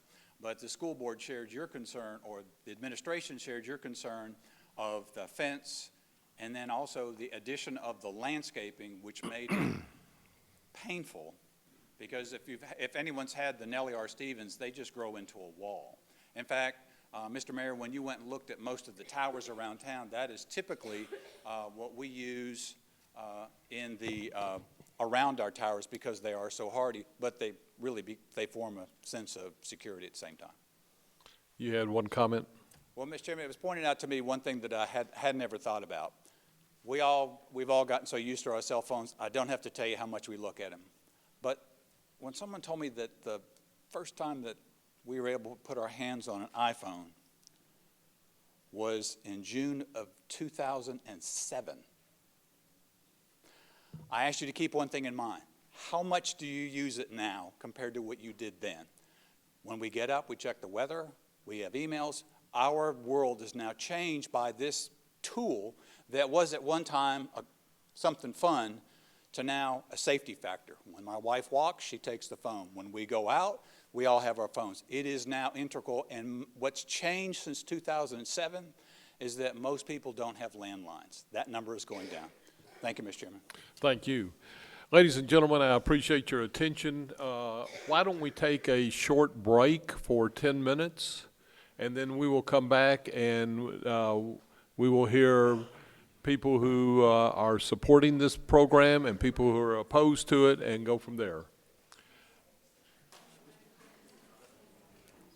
10 till 10, 10 till 8.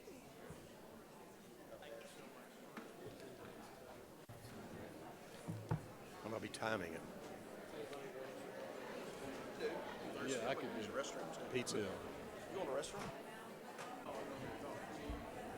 So, how do you control that clock up there? I can do it right here. I can do 15 minutes, but I can't do 3 minutes.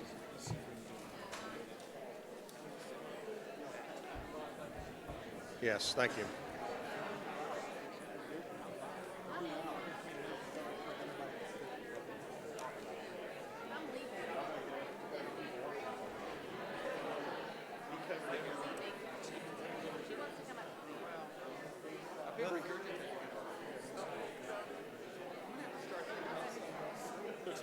Thank you. Okay.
Good evening. If I could have your attention, if you could begin moving to your seats. We are kind of at the time of our recess. It'll take a few minutes for everyone to gather. I know our chairman is out in the audience and probably making some residents aware of some of the decorum and other things. But as you begin to make your way back to your seats, we will commence here in a few moments.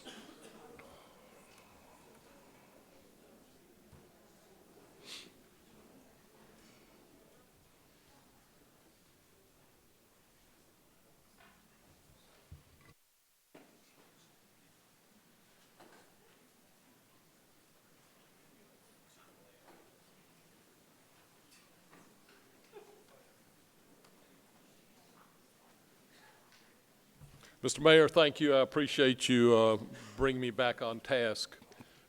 We did have some good questions from the audience, and I appreciate the comments that you brought up. Again, I'm going to reiterate, just for the clarity of the rules that we have, that we're getting ready to go for people, we're going to listen to people who are in favor of this project, and they are going to have a total of 15 minutes. It can be 3 minutes per individual or a total of 15 minutes, but their time that is allotted them is 15 minutes.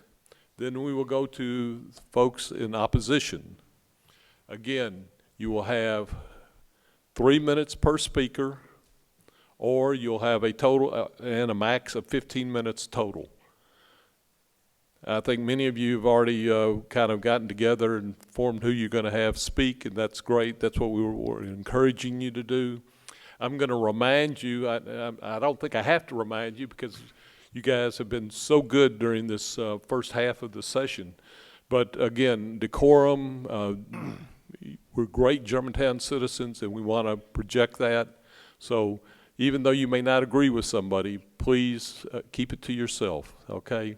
Thank you very much. Now, do we have anybody who would like to speak in favor of this project? If you will come forward, please state your name. And I'm going to have you come over to this microphone over here. And I'm going to need your name and address, please. And again, you'll have 3 minutes. Unless you're going to be the only speaker. No, I'm not. I'll just be brief. Okay, we're going to, I'm asking Commissioner Bacon to be our timekeeper, and he's going to give you a high sign at about, what, a minute, 30 seconds? And move your microphone right to the center. There we go. Thank you. Is that better? Great. Okay. Are we ready? My name is Rick Town. I live at 1953 Arden Landing Cove South, 38139. I'd like to thank the mayor and the commissioners on the Planning Commission for this opportunity. Cell service in Germantown is inadequate at best. And I've lived here over 15 years. And actually, I lived here once before that. Today, and I know this factually because I've asked for these numbers, 76% of all emergency calls, 911 calls, come from cell phones in the city of Germantown. 76%, almost, it's a majority. Today, most people use cell phones, very few use landlines anymore. This lack of service creates a danger for all the citizens. And it creates a danger not only from fire and police, but for medical services, being able to get someone there when you need them. And when these times of safety are important, and it's an issue. But not only that, just in our day-to-day businesses, many of us today run businesses out of our homes or take business calls from our homes, and when you can't have a call or you have to go stand in your garage or go somewhere else, it is an issue. And it is an issue for so many people, especially in the area that was highlighted in the slide presentation. Now, some people I know in this room have expressed concerns about putting a cell tower in, but no nationally accepted study has been listed or approved by the American Cancer Society, the FCC, or the CDC. So I look at these things. Most of this information is coming over social media, and I look at it, and I remember when I was young, it's when FM radios came out and people started building these huge towers, and people were concerned then. Oh, what's it going to do? It's a huge 100-watt tower. So more importantly, I also look at today's families, and I see children. I have 6 grandchildren, and they're in front of phones every day. And I think that exposure is far more detrimental than the exposure that might potentially come from a tower. And then lastly, in my thoughts are, how many people in this room today own cell phones and use cell phones? I dare say that 99%, and it's probably 100%. We all use them every day, and it's important that that service is available to us. It is a tool, and we can't bet on 5G or some other thing in the future. We live today, and this is a decision that will affect us immediately or within 6 months, let's say 6 months. And I appreciate the time, and I hope you will vote to approve this. Thank you, Mr. Town. Appreciate your comments. Next speaker, please. I'm afraid so.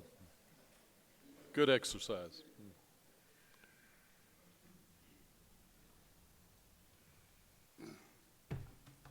My name is Thomas Clayton, and I live at 7936 Thornbrook Cove, and I've lived there since January 1979.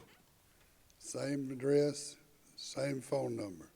You noticed I didn't say landline. We didn't know what a landline was then.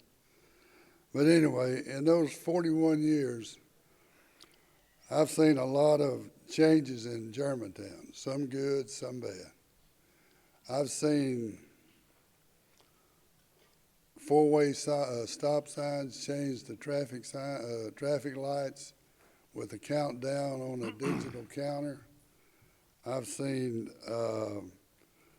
pedestrian crosswalks change from black to red, and then now some of them we got even polka dots with the red and the black in them. So, but one thing that I'm really impressed with is I watched a little kid grow up in my church I went to, become a member of the fire department, work his way up to chief, and he, along with some others, were able to obtain an ISO 1 rating for the community, for that service. Now, in case you don't know what ISO 1 is, Germantown is one of 79 communities throughout the whole country with that rating. And that rating means that you get lower insurance rates, and it's based on a study by the Insurance Service Office that gauges, takes a test site, and they look at the pressure, the water pressure, how long it's maintained, the flow, how long it's maintained, and the response time. Response time when they receive a call or when they get there with the emergency equipment and its personnel. And also, how many fire stations they have, what kind of equipment they have, personnel, the training, and other things. Now, where the cell phone service comes in, if you're in a dead zone and you can't get to the fire department, then that negates the response time altogether. Says that, well, use a landline. Well, a lot of people don't have landlines. Those that do are probably elderly people, and you just put another burden on them financially. So when I look at the ISO rating, with all the dead zones in Germantown, how did you get the #1 rating? You know, that's a question. And I'd look at it now, if I don't get adequate coverage throughout the whole community, I sure wouldn't be looking for an audit. Would you? The second thing is, as the population ages, a lot of us wind up with implanted medical devices like defibrillators, pacemakers, loop recorders, so on and so forth. All of those are monitored by a clinic, and that monitor comes through the cell phone service, not a landline. So if you're having trouble and there's no service in an area, then that just throws another burden and a safety factor onto the community. And I think in regards to Germantown, as affluent as it is, that you need to look at maintaining a safety level and a quality of life as your population ages as we go forward. And I thank you. Thank you, Mr. Clayton. Appreciate your comments. Would the next speaker please come forward? State your name and address for the record. Good evening. My name is Dr. Gregory Blumenthal. I live at 1860 Briarbrook Road, 38138. And before I go into this, I want to let you know I was a research fellow, the National Institutes of Health and the National Toxicology Program, and I'm very much aware of studies that have been done having to do with cell frequency radiation. Now, people ask about that, and they ask about those studies, and they worry about that cell phone radiation. Well, when those animals were tested, those mice and rats, did they stick a cell phone tower in there? No, they did not. They put something much more convenient that gave exactly, precisely the same frequencies. Exactly. What did they put in there? Cell phones. Just like the ones that everybody here is carrying. Just like the ones that they're carrying at home, they're carrying to school. So if anybody is concerned about the cell phones, about the cell phone radio signals, they're going to have to explain why they're bringing their cell phones around other people. Those who may work in our Germantown Municipal School District, if they really believe that this is bad for their children, why are they exposing our children? It's not just hypocrisy, it's evil. It is a decision that something that they think is bad for their kid, they are more than willing to expose to everybody else just because they think they're going to get 30 more silver coins in their property value. Thank you. Thank you, Doctor. Appreciate your comments. Next speaker. 4 minutes. 4 minutes, 49 seconds.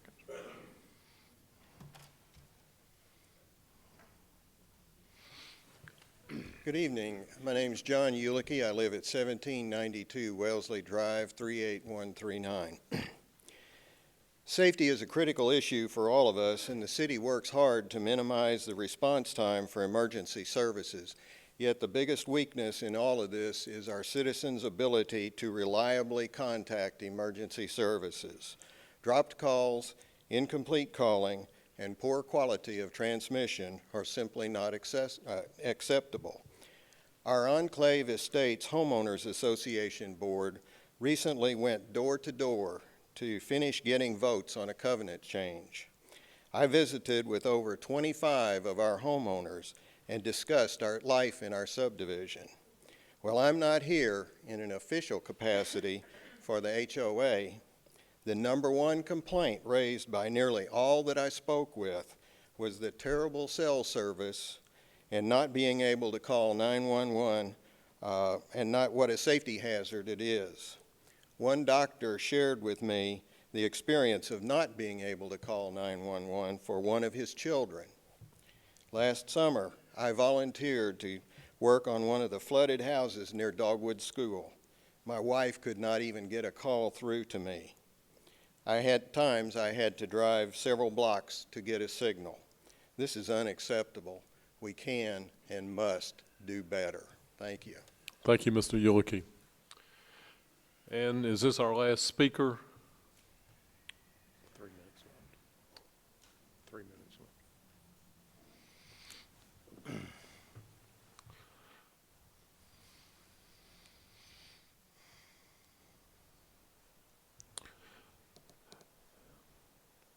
Mr. Davis, I'd caution you, you have 3 minutes. Yes. My name is Hank Davis, 8125 Meadow Glen Drive. I don't have a dog in this hunt, so to speak, 'cause I live on the other side of Poplar. But I do have a dog in this hunt, 901. Last summer, I went to help somebody that was a victim of the flood. Husband was in bad shape. I tried to call home three times. Mr. Davis, if you could get closer to the microphone, please. Tried to call home 3 times, not a single cell call went through. That got me thinking, 901, why is it important? Well, here's why. What if a child was injured on that playground at Dogwood School or had an asthma attack and the teacher tried to call and the cell phone didn't go through? Think about it. What if there was an accident? Somebody witnessed and tried to call 911 and the call didn't go through. Or what worse, what about a school bus accident and somebody called and it didn't go through? Now, you always have a tendency to say, that won't happen to me. I'm here to tell you it's happened to me 3 times. My late son was killed in a school bus accident. I'm glad we had 901. My late wife had an allergic reaction to medicine. 901 was called. She didn't make it. I have a son that has asthma. He did make it. We called 901. Think about it, parents.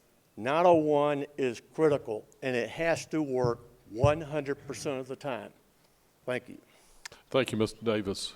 We appreciate those who spoke in favor of this program. We now turn to those who are opposed to the project, and if we can have the first speaker come forward.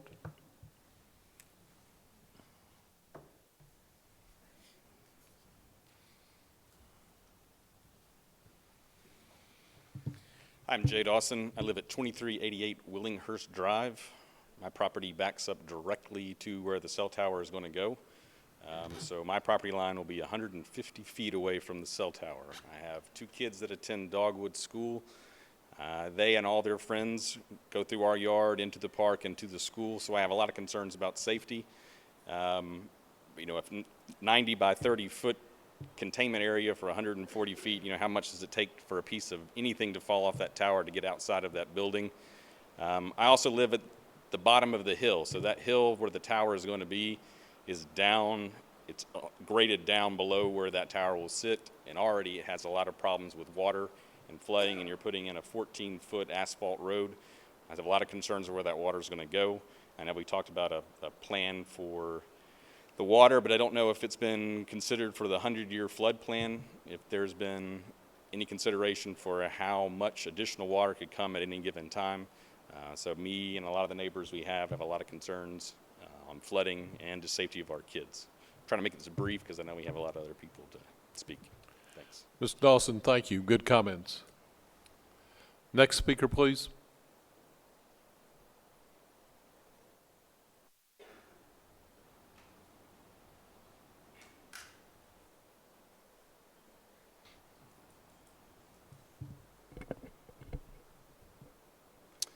Hi, my name is Chris Alley. I live at 2553 Rooksworth Cove. It's about 1,800 feet, or about a third of a mile from the proposed cell tower. And I will say that Currently, I get enough data streamed to watch HD movies on my phone at any given time. So personally, I have no problem with cell coverage. We have Verizon. It's great. Just to give you a little background, I'm a mechanical engineer by training, a program director with extensive experience in medical device industry, an industry which is highly regulated, safety-focused, and standards-based. And many of these standards were developed and implemented to mitigate realized risk within the medical field that have caused physical harm and even death. Adherence to these standards is critical to ensure design, testing, and application of our medical technologies do not pose a danger to the public. Just like the medical field, the Germantown has created governing codes which focus on safety and well-being of our community. The specific standards, code associated with this wireless transmission facility is 2386, as referenced multiple times tonight. And I will point you to a couple of the subsections within that code.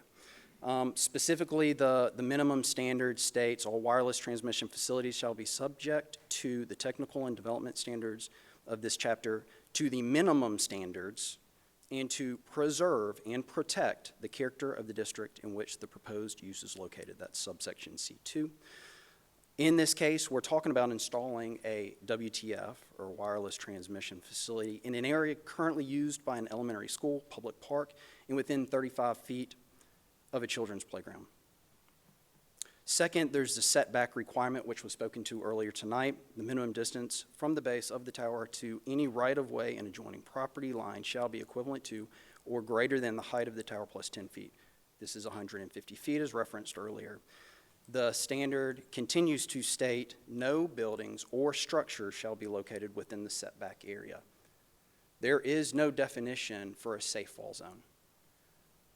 The memo that was provided by Vector engineers to justify modification of this setback, or the variance to the setback, is based off of some design criteria that, by my review, does not seem to match the minimum standard that was set forth by the Germantown Municipal Code to protect our kids and our community. Specifically, it seems that the design criteria looks to be anywhere between 15 to a 40% reduction of the standard, with no justification embedded within that memo. Furthermore, the memo explicitly states, please note that fall zone is a term not defined in the standards. It is difficult to impossible to predict the behavior of a falling structure. And lastly, non-structural components may break free from the structure and fall outside of the fall zone, currently stated at 35 feet, from the structure, and even at loads below code specified magnitudes. In conclusion, TVT1 recognizes that there is no such thing as a safe, reduced fall zone, and that the current proposal places our kids and our local residents in harm's way. Please put our children's safety ahead of commercial development on school property. Please vote no. Thank you. Mr. Alley, thank you. Appreciate your comments. Next speaker, please. Yes, ma'am, if you'll state your name and address for the record. Okay. My name's Jennifer Bell. I live at 2111 Prestwick Drive, 38139. I hope you've all read this memorandum in opposition delivered to City Hall and included in your agenda packet. The Telecommunications Act of 1996 states that denials of cell tower applications must be made based on substantial evidence contained in a written record. Substantial evidence is defined by the courts as less than a preponderance, but more than a scintilla. The memorandum and all the letters received are your substantial evidence to deny this tower application. Points made in the memorandum and applied to this revised tower application include the following. This revised application continues to violate Germantown's own code of ordinances and the legislative intent of the ordinances, minimizing potential negative impact to surrounding property. This revised application also presents inappropriate photo renderings. The photo simulations falsely show the tower to be much smaller than 140 feet. According to a local landscape architect, the current mature treetops there are about 70 feet. This tower would double the height of the existing tree line. Once the tower is built, the applicant could raise the height of the tower another 20 to 30 feet without having to go back through the approval boards. The information explaining that is in this memo. According to published data and local realtors, property values of nearby homes could be lowered as much as 20%. And the most ridiculous piece of this application has identified a revised fall zone of 25 feet. The first application listed a 70-foot fall zone. Is 25 a made-up number? The technical letter submitted by the applicant states it is impossible to predict the behavior of a falling structure. Physics of a fall during a wind event may place all or part of the ruptured pole section outside of the intended fall zone. Non-structural components attached to the steel structure are outside of our scope. This technical letter by an engineer in Utah does not support a 25-foot fall zone. Now you have your substantial evidence to deny this application. Thank you, ma'am. Appreciate your comments. Next speaker, please.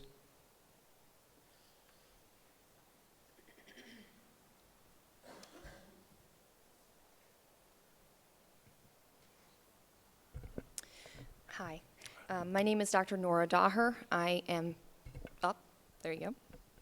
My name is Dr. Nora Daher. I practice here in Germantown, and I have 2 children at Dogwood. And I live at 2119 Star Meadow Cove. I want to present the facts because we don't know the future of what a cell phone tower would do. But the facts are we have 717 students at Dogwood on campus every day, and thousands will go through in the future. And sorry, I lost my spot. Families initially didn't hear about this at all, completely did not hear about this. A lot of people work and don't go to PTO meetings, and the PTO initially did not hear about this either when this went through. It was only heard about after the contract was signed. And many thought until recently no tower would be put up. Just a couple weeks ago, this was a surprise to a lot of parents. In the last year, 831 people have signed a petition against this tower. That should mean something to this community. 831 have signed against this tower. And currently, there are, a gentleman said before, I had the count of 149 letters in opposition of this tower. He stated 150.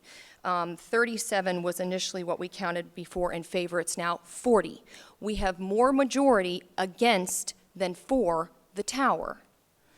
Numbers clearly show that. Recently, a week ago, flyers were distributed by parents because of their concern that this was not getting out to members of the community. They distributed them in the car line and to parents that pick up their children that walk, so the ones that are in the proximity of this school. And about a third of those parents had not heard about this and thought that no cell phone tower was going to be placed. So there is clearly a lack of communication in the city. It's disturbing. Families are not aware, and homeowners that live there are not aware of this. This is objective information and should show something of validity towards you as members of the board. Transfer numbers are still pending. I called and asked for them this morning to give you more information on that. Unfortunately, open enrollment is still going on, and so they will not tally them until I believe next week, and then that goes towards the board. So you won't know about that. So instead, because I don't have a valid number on that, I'd like to ask all of the people in the audience to stand so that you can see them on those that will be either transferring, removing their children, or moving. The Planning Commission, as you can see, that's quite a few members. Thank you. The Planning Commission, it states on your website, the purpose as a committee is to guide a coordinated, adjusted, harmonious development for the city. This sure isn't harmonious. This cell phone tower totally contradicts what should be going on in this room. Concerning Mr. Fahey and his remark about sticker bushes, I think that's absurd. If you have any children, any ball that's going to roll somewhere, they're going to go get them. And sticker bushes isn't going to help. Hopefully he's listening as he's laughing. Not anywhere in this meeting has this helped our children. And cell phone reception is not a problem on campus. We all know that as parents, and I've asked teachers also on campus to confirm that. Please vote for and consider these children, since there is a concentrated amount of individuals on that campus every day. This is not just something that's just going to be put up and, should be forgotten about. These children matter, and so do the teachers that work there. Please consider an alternative location that helps the members of the community that do need reception. Surely something else can be thought of. There are a lot of creative individuals in this audience. Thank you. Dr. Dahr, thank you very much. Appreciate your comments. Good research. Do we have another speaker? Please come forward.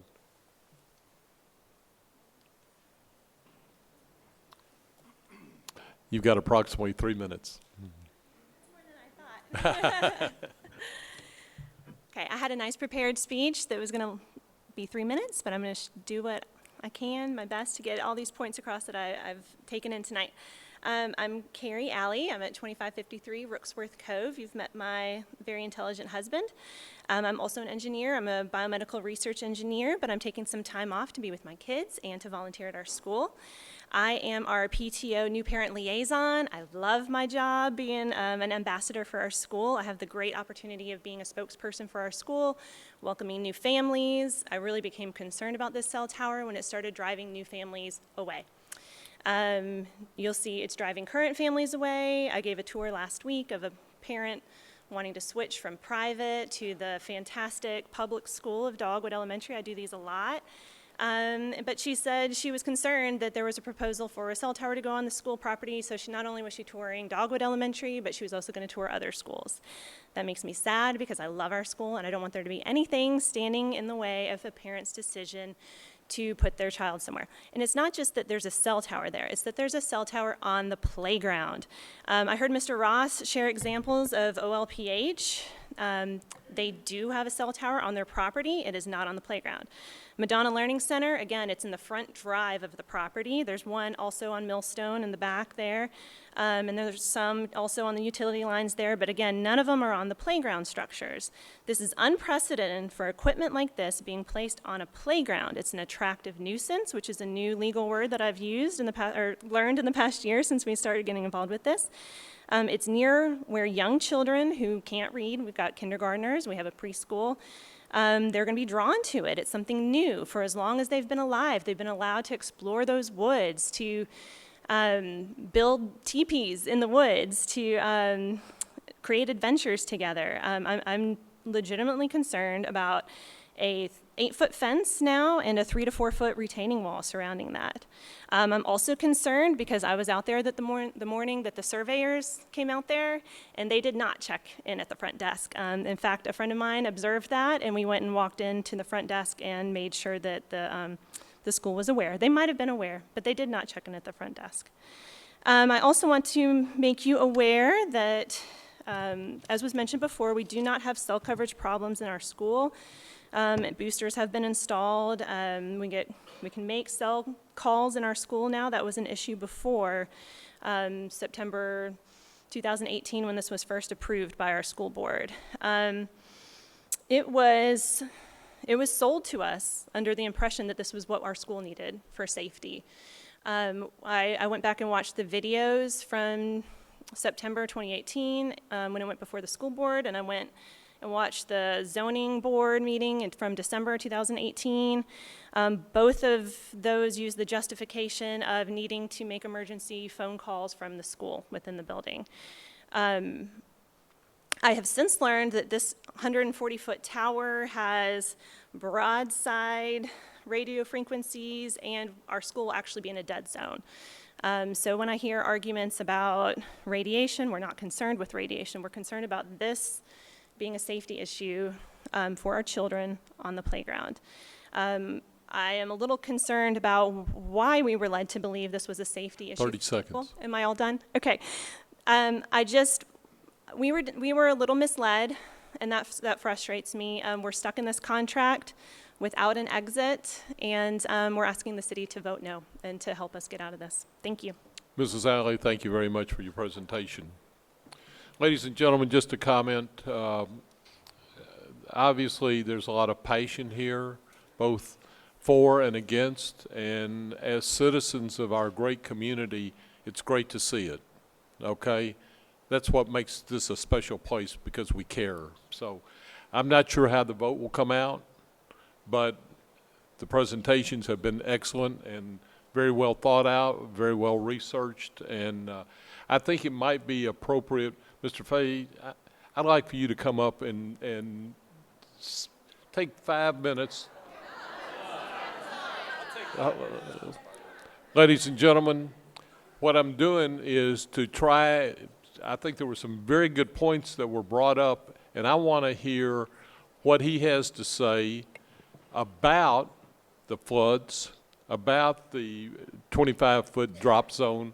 I think these things were key.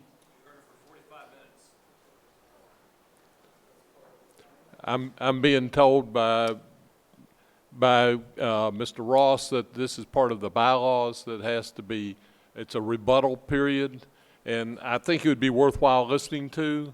So, Mr. Fay. Thank you, Mr. Chairman. I'll try to keep it brief. I know the board is tired.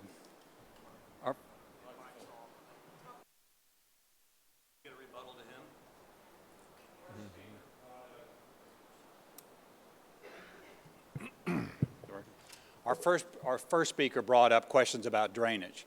As a part of our original application, the city engineer's office asked us when we had our survey crews out on site to go pick up additional drainage so that their office would have information to try to resolve some off-site drainage issues. It's nowhere near the tire. It's actually on the west side of the property near the fire station. We've provided that information to the city engineer, and they've been studying that situation. Second question, when we talk about the floods, ladies and gentlemen, we all saw that the portable unit was on site. We know that there is a demand for that. As the city engineer spoke, and we brought up beforehand, the pre and post development, the before and after, when this tower is in, is equal.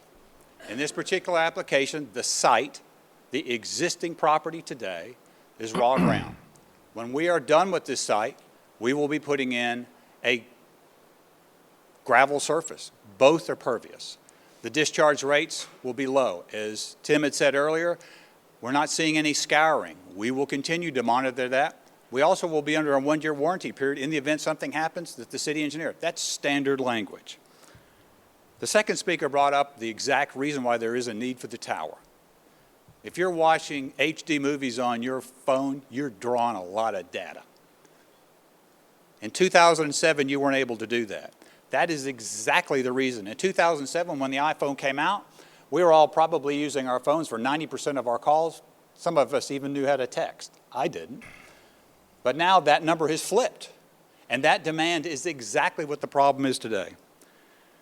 When we want to talk about codes and setback, the gentleman is in error. The code is very clear.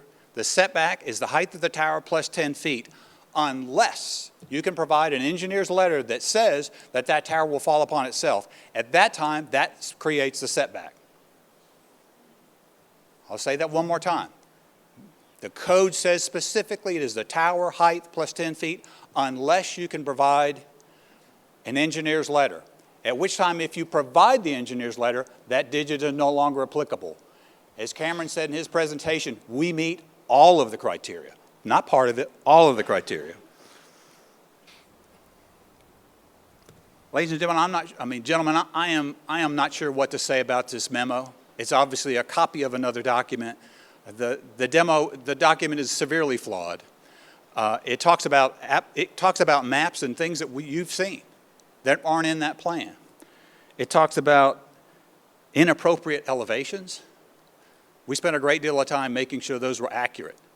What you don't understand is when you look at that plan as a two-dimensional document is a thing called point of perspective. We all see this when we're near a building. When I am standing here looking at you and it's a 100-foot tall building or 300 feet away, it's this tall.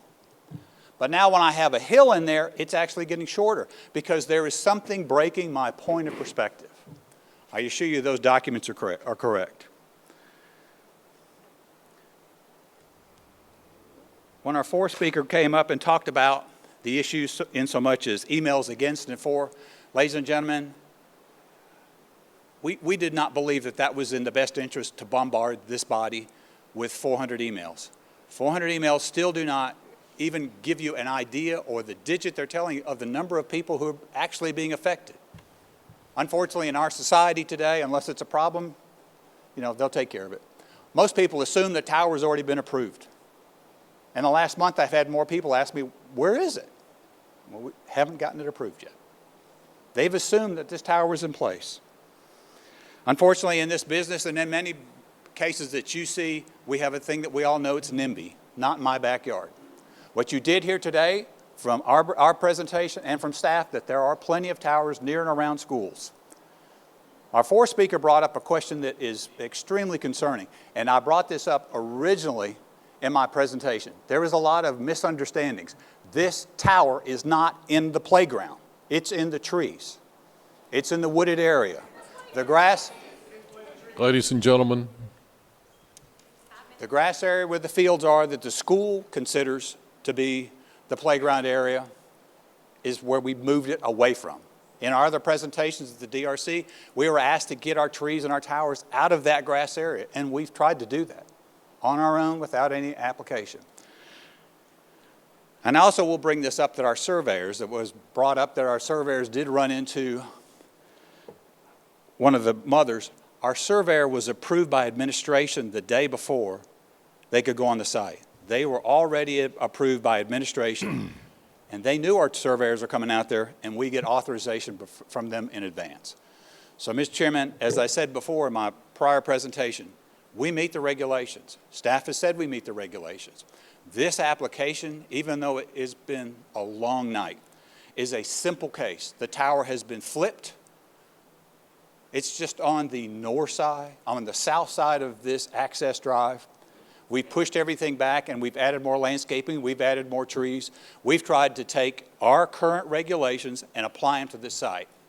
The site plan you have today is better than the one you unanimously approved a year ago because there are more trees.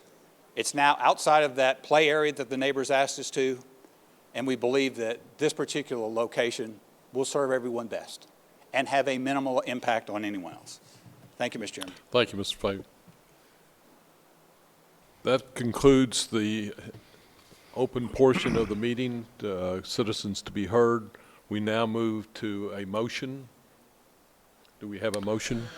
Mr. Chairman, the subdivision site plan review subcommittee met on January 22nd, 2020 and recommended that the application be placed on the next Planning Commission agenda for action, subject to the subcommittee discussion, comments in the staff report, and the plans and documents filed with the application.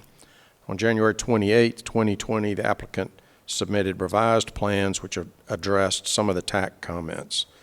This evening, the proposed motion is the approval of a revised preliminary and final site plan for a 140-foot tall wireless transmission facility, a cell tower at Dogwood Elementary School, 8945 Dogwood Road, subject to the comments and conditions listed above and the plans and documents submitted with the application.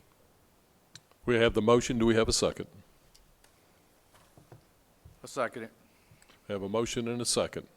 We're now open for commissioners' discussion. Comments? Mr. Chairman, I have a couple of questions. Both of these will be affected by our guests from the Cellular Tower Task Force. What? It's on. Yeah. Microphone. Just push it forward. How's that?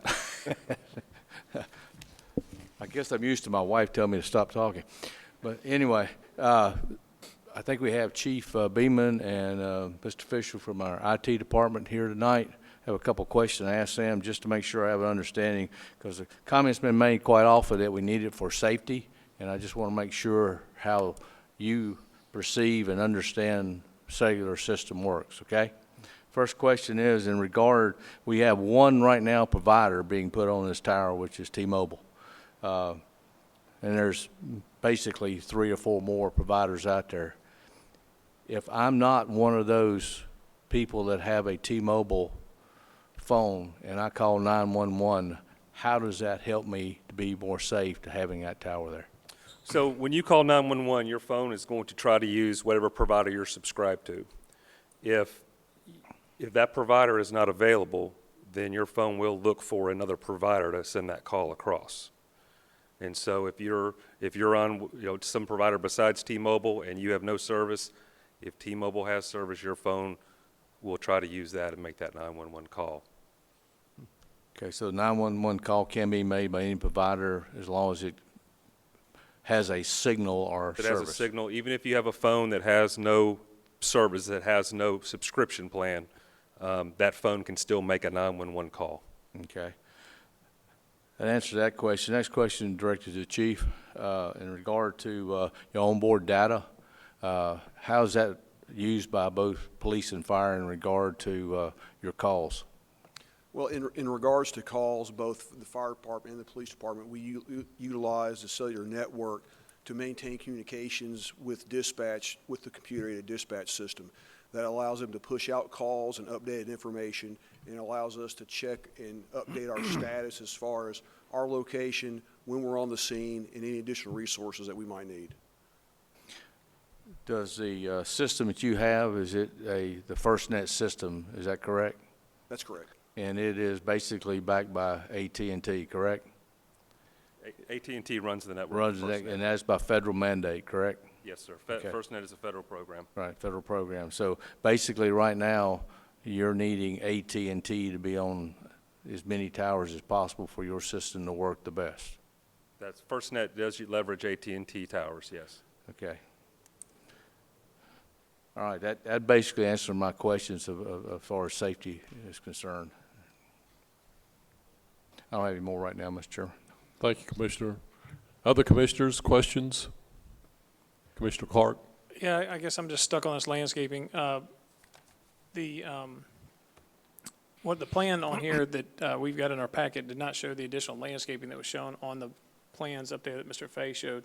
I just want to ensure that that landscaping plan with the lack of the better term, sticker bushes, is a part of the packet and is part of this approval. So that has been part of the information that's presented to you, but it is part of what will ultimately be approved by the Design Review Commission. Okay. And then also the trees that are placed on Dogwood School property, I assume that's the responsibility of the school board to maintain those trees just as they maintain any other landscaping that's on the property, or is that?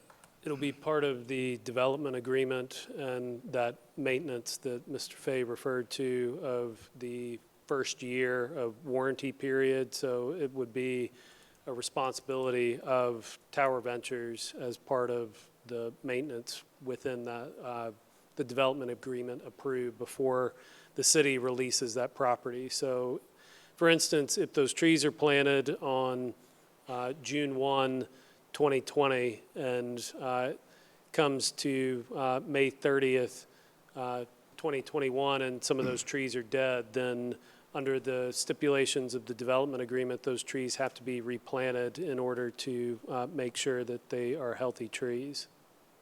Okay, and then finally, I just had a question about this access, since there was some confusion on the surveyors being out there with access to the school. How is that access monitored or authorized, or is it always goes through the school board, or does it go through the principal or the staff on site? I would have to defer that question to either the applicant or to the school district leadership to answer. Mr. Clark, as we said earlier, in this particular application, when any of the tower technicians are on property, they'll have to check in with the school. At that time, they'll receive a key to go back there. Otherwise, the bollards will stay up, and access to that will be controlled either by the school or by the school board, not by individuals. So when you say receive a key, you're talking about someone in the office at Dogwood Elementary School will have a key to those bollards? That's correct. So they can't go back there unless they check in with the school? The bollards actually scissor up, and when they're locked, there's a key in there. When they do, they go down, and at the request of the school board, we put 2 bollards in there for that very reason. And that key, just to be clear, that key is in the office at Dogwood? It's our understanding today. Now, the school may come up with an alternative, but that's our understanding. Someone with the school or the school administration will control access. But the maintenance crew will not have that key? No, sir. Okay. Thank you, Commissioner. Commissioner Bacon? Mr. Fay, before you leave the lectern, just for a point of clarity, you had made the comment, and we understand because we've had previous applications come before this commission, the necessity or science behind the cell companies locating these towers. And there's a lot of factors in play: elevation, lack of towers, lack of coverage. Anyway, they determine areas that aren't covered and then where a tower needs to go in order to provide that adequate coverage. So there've been a lot of comments and a lot of letters were written, why don't you put it somewhere else? And it's interesting, if you look at that donut, that, you don't need to pull it up, but the donut, Dogwood is right in the middle of the donut, and the alternatives are the fire station, and I guess there's a reason why it didn't go on the fire station property. And then there was the parkland below the school, and that was a transfer of ownership of the land that precludes an agreement like this. Am I correct? Correct. And so the only alternative is in somebody's backyard or in Glen Alden's lake or something that would be considerably less palatable than this location. Right. I mean, if you look at the map, there's really not a lot of other opportunities in order to address that huge dead zone relative to the tower location. Mr. Bacon, I think the point you make is very clear. If you can see the dot, there is a ridge line that goes through here. That's why this site was picked. That ridge line is the high point. In fact, if you come up on our street from the east, you'll go way up the hill and then go down. That ridge is the topography you talk about when you ask about questions about the fire station. Well, the fire station has plans to expand, but we don't meet the minimum frontage. When we look at the park space, we can't do the setbacks, and I'm not sure if it has frontage, but it has a drive. But when you look at those factors, the only other locations would be perhaps on the north side. Well, that community apparently had a discussion with another firm, and that group decided that they didn't want to go. The science of this that we talk about are in those maps. We don't generate those maps. The carrier goes out with their equipment. They know what their rings are, and they literally drive around to see what their service is for that area. They generate the map. That map generates, here's the hole. And I think as you could see when we looked at I like to call them the amoeba maps, there's a hole there. And that's where they said, based on topography, we could serve this if we were in this area because of that elevation. Down in the hole, we haven't accomplished anything. Thank you. Commissioners, other questions? Yeah, I've got 3 somewhat random questions. First is for Chief Beeman.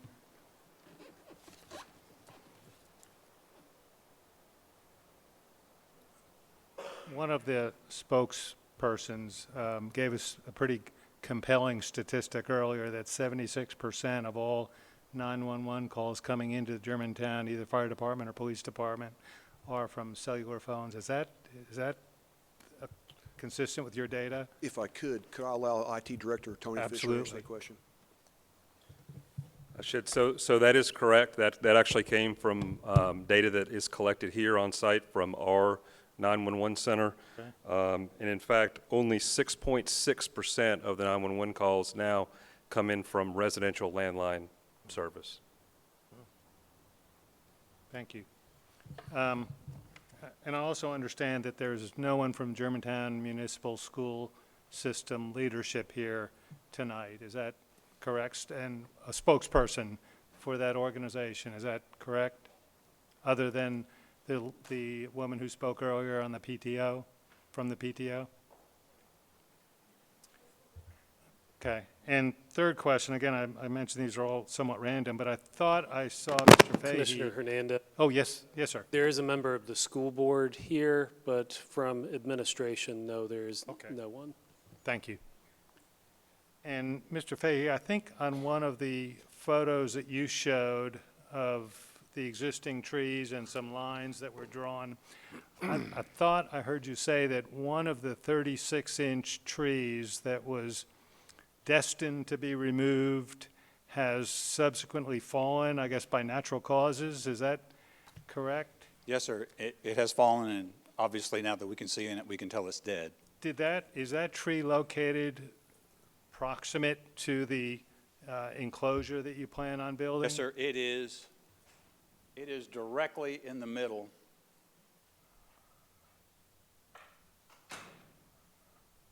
Do you see where the number 71 is? I do. That's that tree. That's what I thought. And I know it fell from natural causes, but what is your best guess about what the fall zone of that tree was? Maybe 40 feet, maybe 50 feet. It's part of the tree. It's not the entire tree. I see. But I also want to make sure that we are on the record, Mr. Hernandez, even though the plan was prepared to mitigate this tree, and we've told staff we're going to do 30 trees, we still are going to do 30 trees, even though that particular tree is dead now. Understand. I was Okay. just trying to get my arms around the fall zone of a natural occurrence Yes. versus a Yes. Man-made product fall zone. Thank you. Thank you, Commissioner. Other questions? If not, I call for a vote. Mr. Bacon? Okay, get to go first. So, Mr. Chairman, tonight, as in the motion, we're voting on a site plan application. We previously approved a site plan application. This site plan has been modified. Thank you, Mr. Mayor, for your very detailed questions relative to the site plan issues. It appears that on all fronts, the challenges and issues of the site plan requirements have been met. It also appears this commission is charged primarily with casting a vote on applicants relative to those applicants meeting the requirements, either meeting the requirements of the site plan requirements or the zoning requirements. And it appears to me that this applicant has met all of the requirements in the zoning application and the zoning ordinances. It's interesting, I know we've gotten a lot of letters about the school district and about, its impact on Dogwood School. I had two kids that went to Dogwood, used to live right around the corner. But GMSD has approved this lease, and it was approved on January 13th, 2020. So they approved the location and approved the use. We can't vote tonight, as council said. We can't vote tonight on the health issues. This previously came up in the application back last year. The FCC, there's FCC statutes that don't allow us as a municipality to vote against an application like this because of health issues, so we're bound by that. And lastly, I'm one of those that live in the dead zone, and I've lived in the dead zone for 26 years. Obviously, hadn't had a cell phone for 26 years, but I'm clearly in the dead zone, and my wife and I typically in our great room have one bar or less. And the notion that we can't call the fire department or the police department or ambulance services when we're in need of that is pretty horrifying. So for those reasons, I'm voting yes. Mr. Clark? This is tough for me because I've got a kid at Dogwood, and I'm an alumnus of Dogwood, so it's a tough vote for me as well. But as Mr. Bacon said, it's our responsibility as a planning commission member to vote on these applications as they're brought before us based on the design guidelines that the city has set forth. I can't vote based on my emotions. I can't vote based on health concerns that some have brought up. I can't vote on property values that some have brought up, or safety concerns. I just had to vote on, does this meet the design guidelines and policies set forth within our ordinances? And if it fulfills the Germantown 2030 plan, It fulfills the zoning ordinances that we've set forth. And so from my review of this application, it meets all those requirements, and I'll have to be voting yes. Mr. Hernandez. I will also be voting to approve this application. I certainly can appreciate all the comments, both for and against, from the community. I do understand that safety of our citizenry and safety of our children are paramount. But at the same time, because this application does meet the criteria and all the requirements, I will be voting in favor. Mr. Saunders. Based upon most of the items that my colleagues have mentioned here, the biggest thing is that we are set forth here at this commission to handle the ordinances of the city of Germantown and to make sure those ordinances are met. And based upon staff's evaluation, those ordinances have been met. So I appreciate all the concern, but then again, I'm safety oriented, and I believe that everyone should have the opportunity with this day and age, that capability of reaching a first responder in regard to any type of emergency they might have. And secondly, I'd like to point out that although the ordinance may have certain criteria in it, those criteria were designed and met many years ago. And as we all know, things changed as far as design. We'd have never thought that a watch could do everything that you can do with it on you as your cell phone does, but we have that today. So things get smaller, capabilities get better. So based on those things, my vote will be yes. Chairman Harless. First, I'd like to thank everyone for coming out in the bad weather, and I'd also like to thank you for your patience and your decorum. I'd also like to thank the commission members who asked very thoughtful, provoking questions about the application. I think we did our due diligence. I think it's been very difficult for all of us. But with that said, I, like the other commissioners and their reasoning, am voting yes. Mayor Palazzolo. Yes. And with that, we stand adjourned.